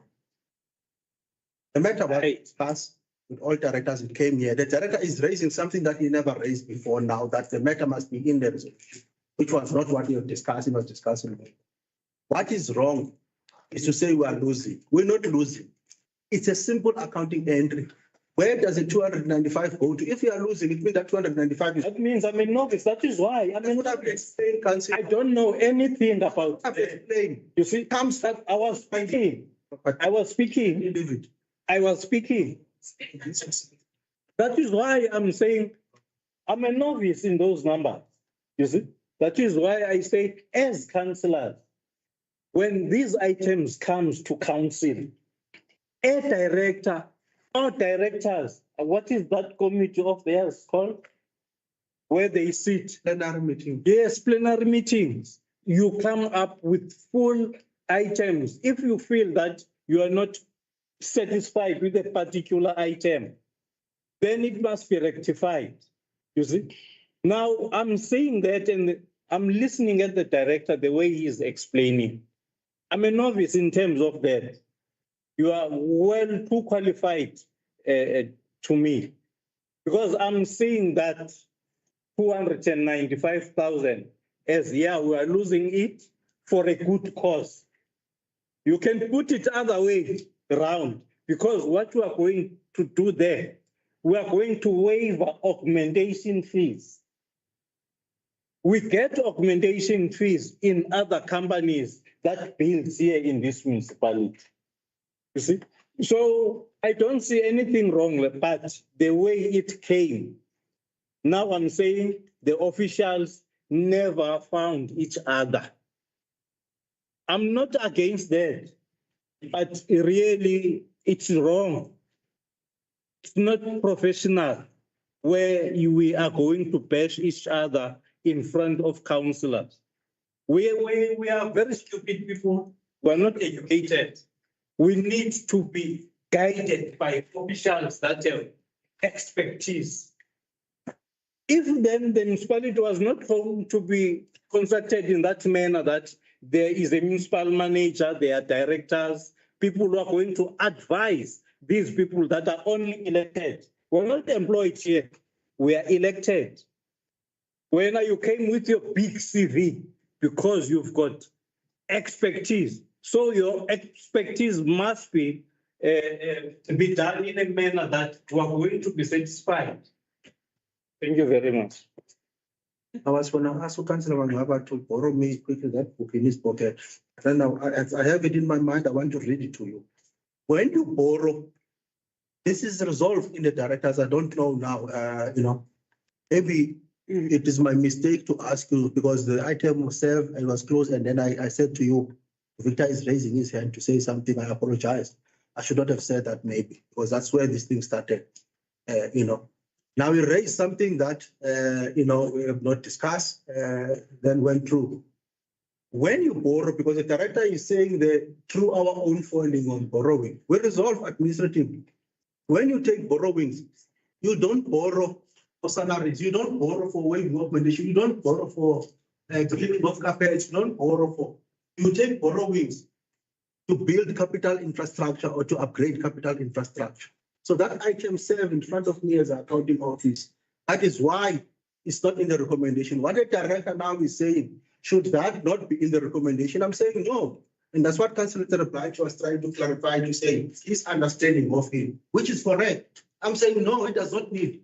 Because why are you saying it must be in the recommendation, the book entry? It's a book entry. Why must it be in the recommendation?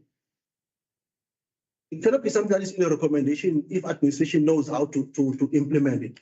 It's not the first time. In the other augmentation fee that we have waived, even on the private sector, what happened to that? Did we put it in the recommendation to show the accounting treatment? No, we didn't do that. We understood as administration in those private ones. This was the one in the corner here. That is a loss in income. It goes to profit and loss. And then it actually reduces your income. And then it actually, it decreases your augmentation fee, and then it goes to profit and loss as a loss, and then that's how it's treated. It's the same here. What is going to happen here is that our augmentation fee amount, which is 6 point something, is going to be reduced by that amount, and that amount is going to be recognized as a revenue because the municipality is actually technically paying for that. So it's not the money that is coming from the person, So I think I must apologize for having said to you, Victor must also make a comment because he is wrong on a technical accounting. It's a technical accounting matter, this one. That's why I'm looking at Andre's whether I'm correct myself. It's not to say I'm clever or I've got a big CV because I'm looking at the aspects and finance in terms of my thinking as I explained. Is it correct? And he's noting that is actually correct. It's a technical accounting entry matter, and it's unfortunate that we would have to get to the level of going down on the technical accounting matter. So we cannot borrow. We have taken note of the comment of the directors. All items, if there's any one person, those two ladies will tell you there's no item that I don't read that goes there. All items, they will tell you. They will send me an email if you confirm this one. So what the comment of the director cannot be put as a recommendation. That is just an accounting entry matter that needs to be done internally by staff. Thanks. Thank you very much. We have finished now with our reports. We are going back to the main agenda, which is item number 11, urgent matters submitted by the municipal manager, none received. Item 12, consideration of notices of motion, none received. Item number 13, consideration of notices of questions. Councillors, I have received a motion of questions dated 20 February 2025, and it is moved by Councillor Sam Aluncedo Lamla Mangaba and seconded by Councillor CNJ Terablanche. But today, as by the rules of order, we are not going to serve this motion because it says in the rules of order, every notice of intention by a member to introduce a question must be in writing, motivated, signed and dated, and delivered to the municipal manager at least 6 working days before the date of the meeting of which it is intended to be introduced. But on this matter, this motion, it is less than the 6 days that is required by the rules of order. Therefore, we are not going to serve it today. Information, is it 6 working days or 6 calendar days? 6 working days. 6 working days. So this one was late by a day. We are moving now to item number 14, which is consideration of motions of exigency, none received. We are moving to in-committee matters. I am allowing only a 1 minute for all the managers who are not sitting in the in-committee to exist, then so that we can carry on with the meeting.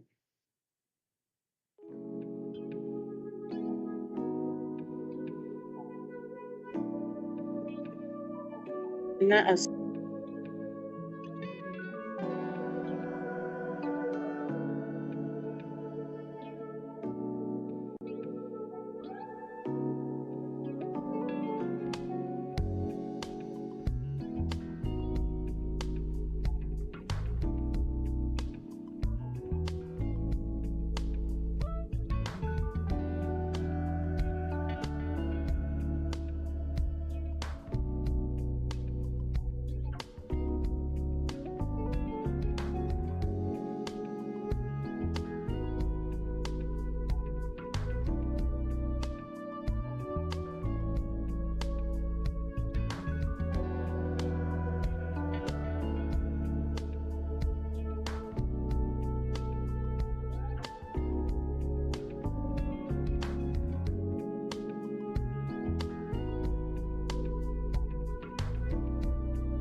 you.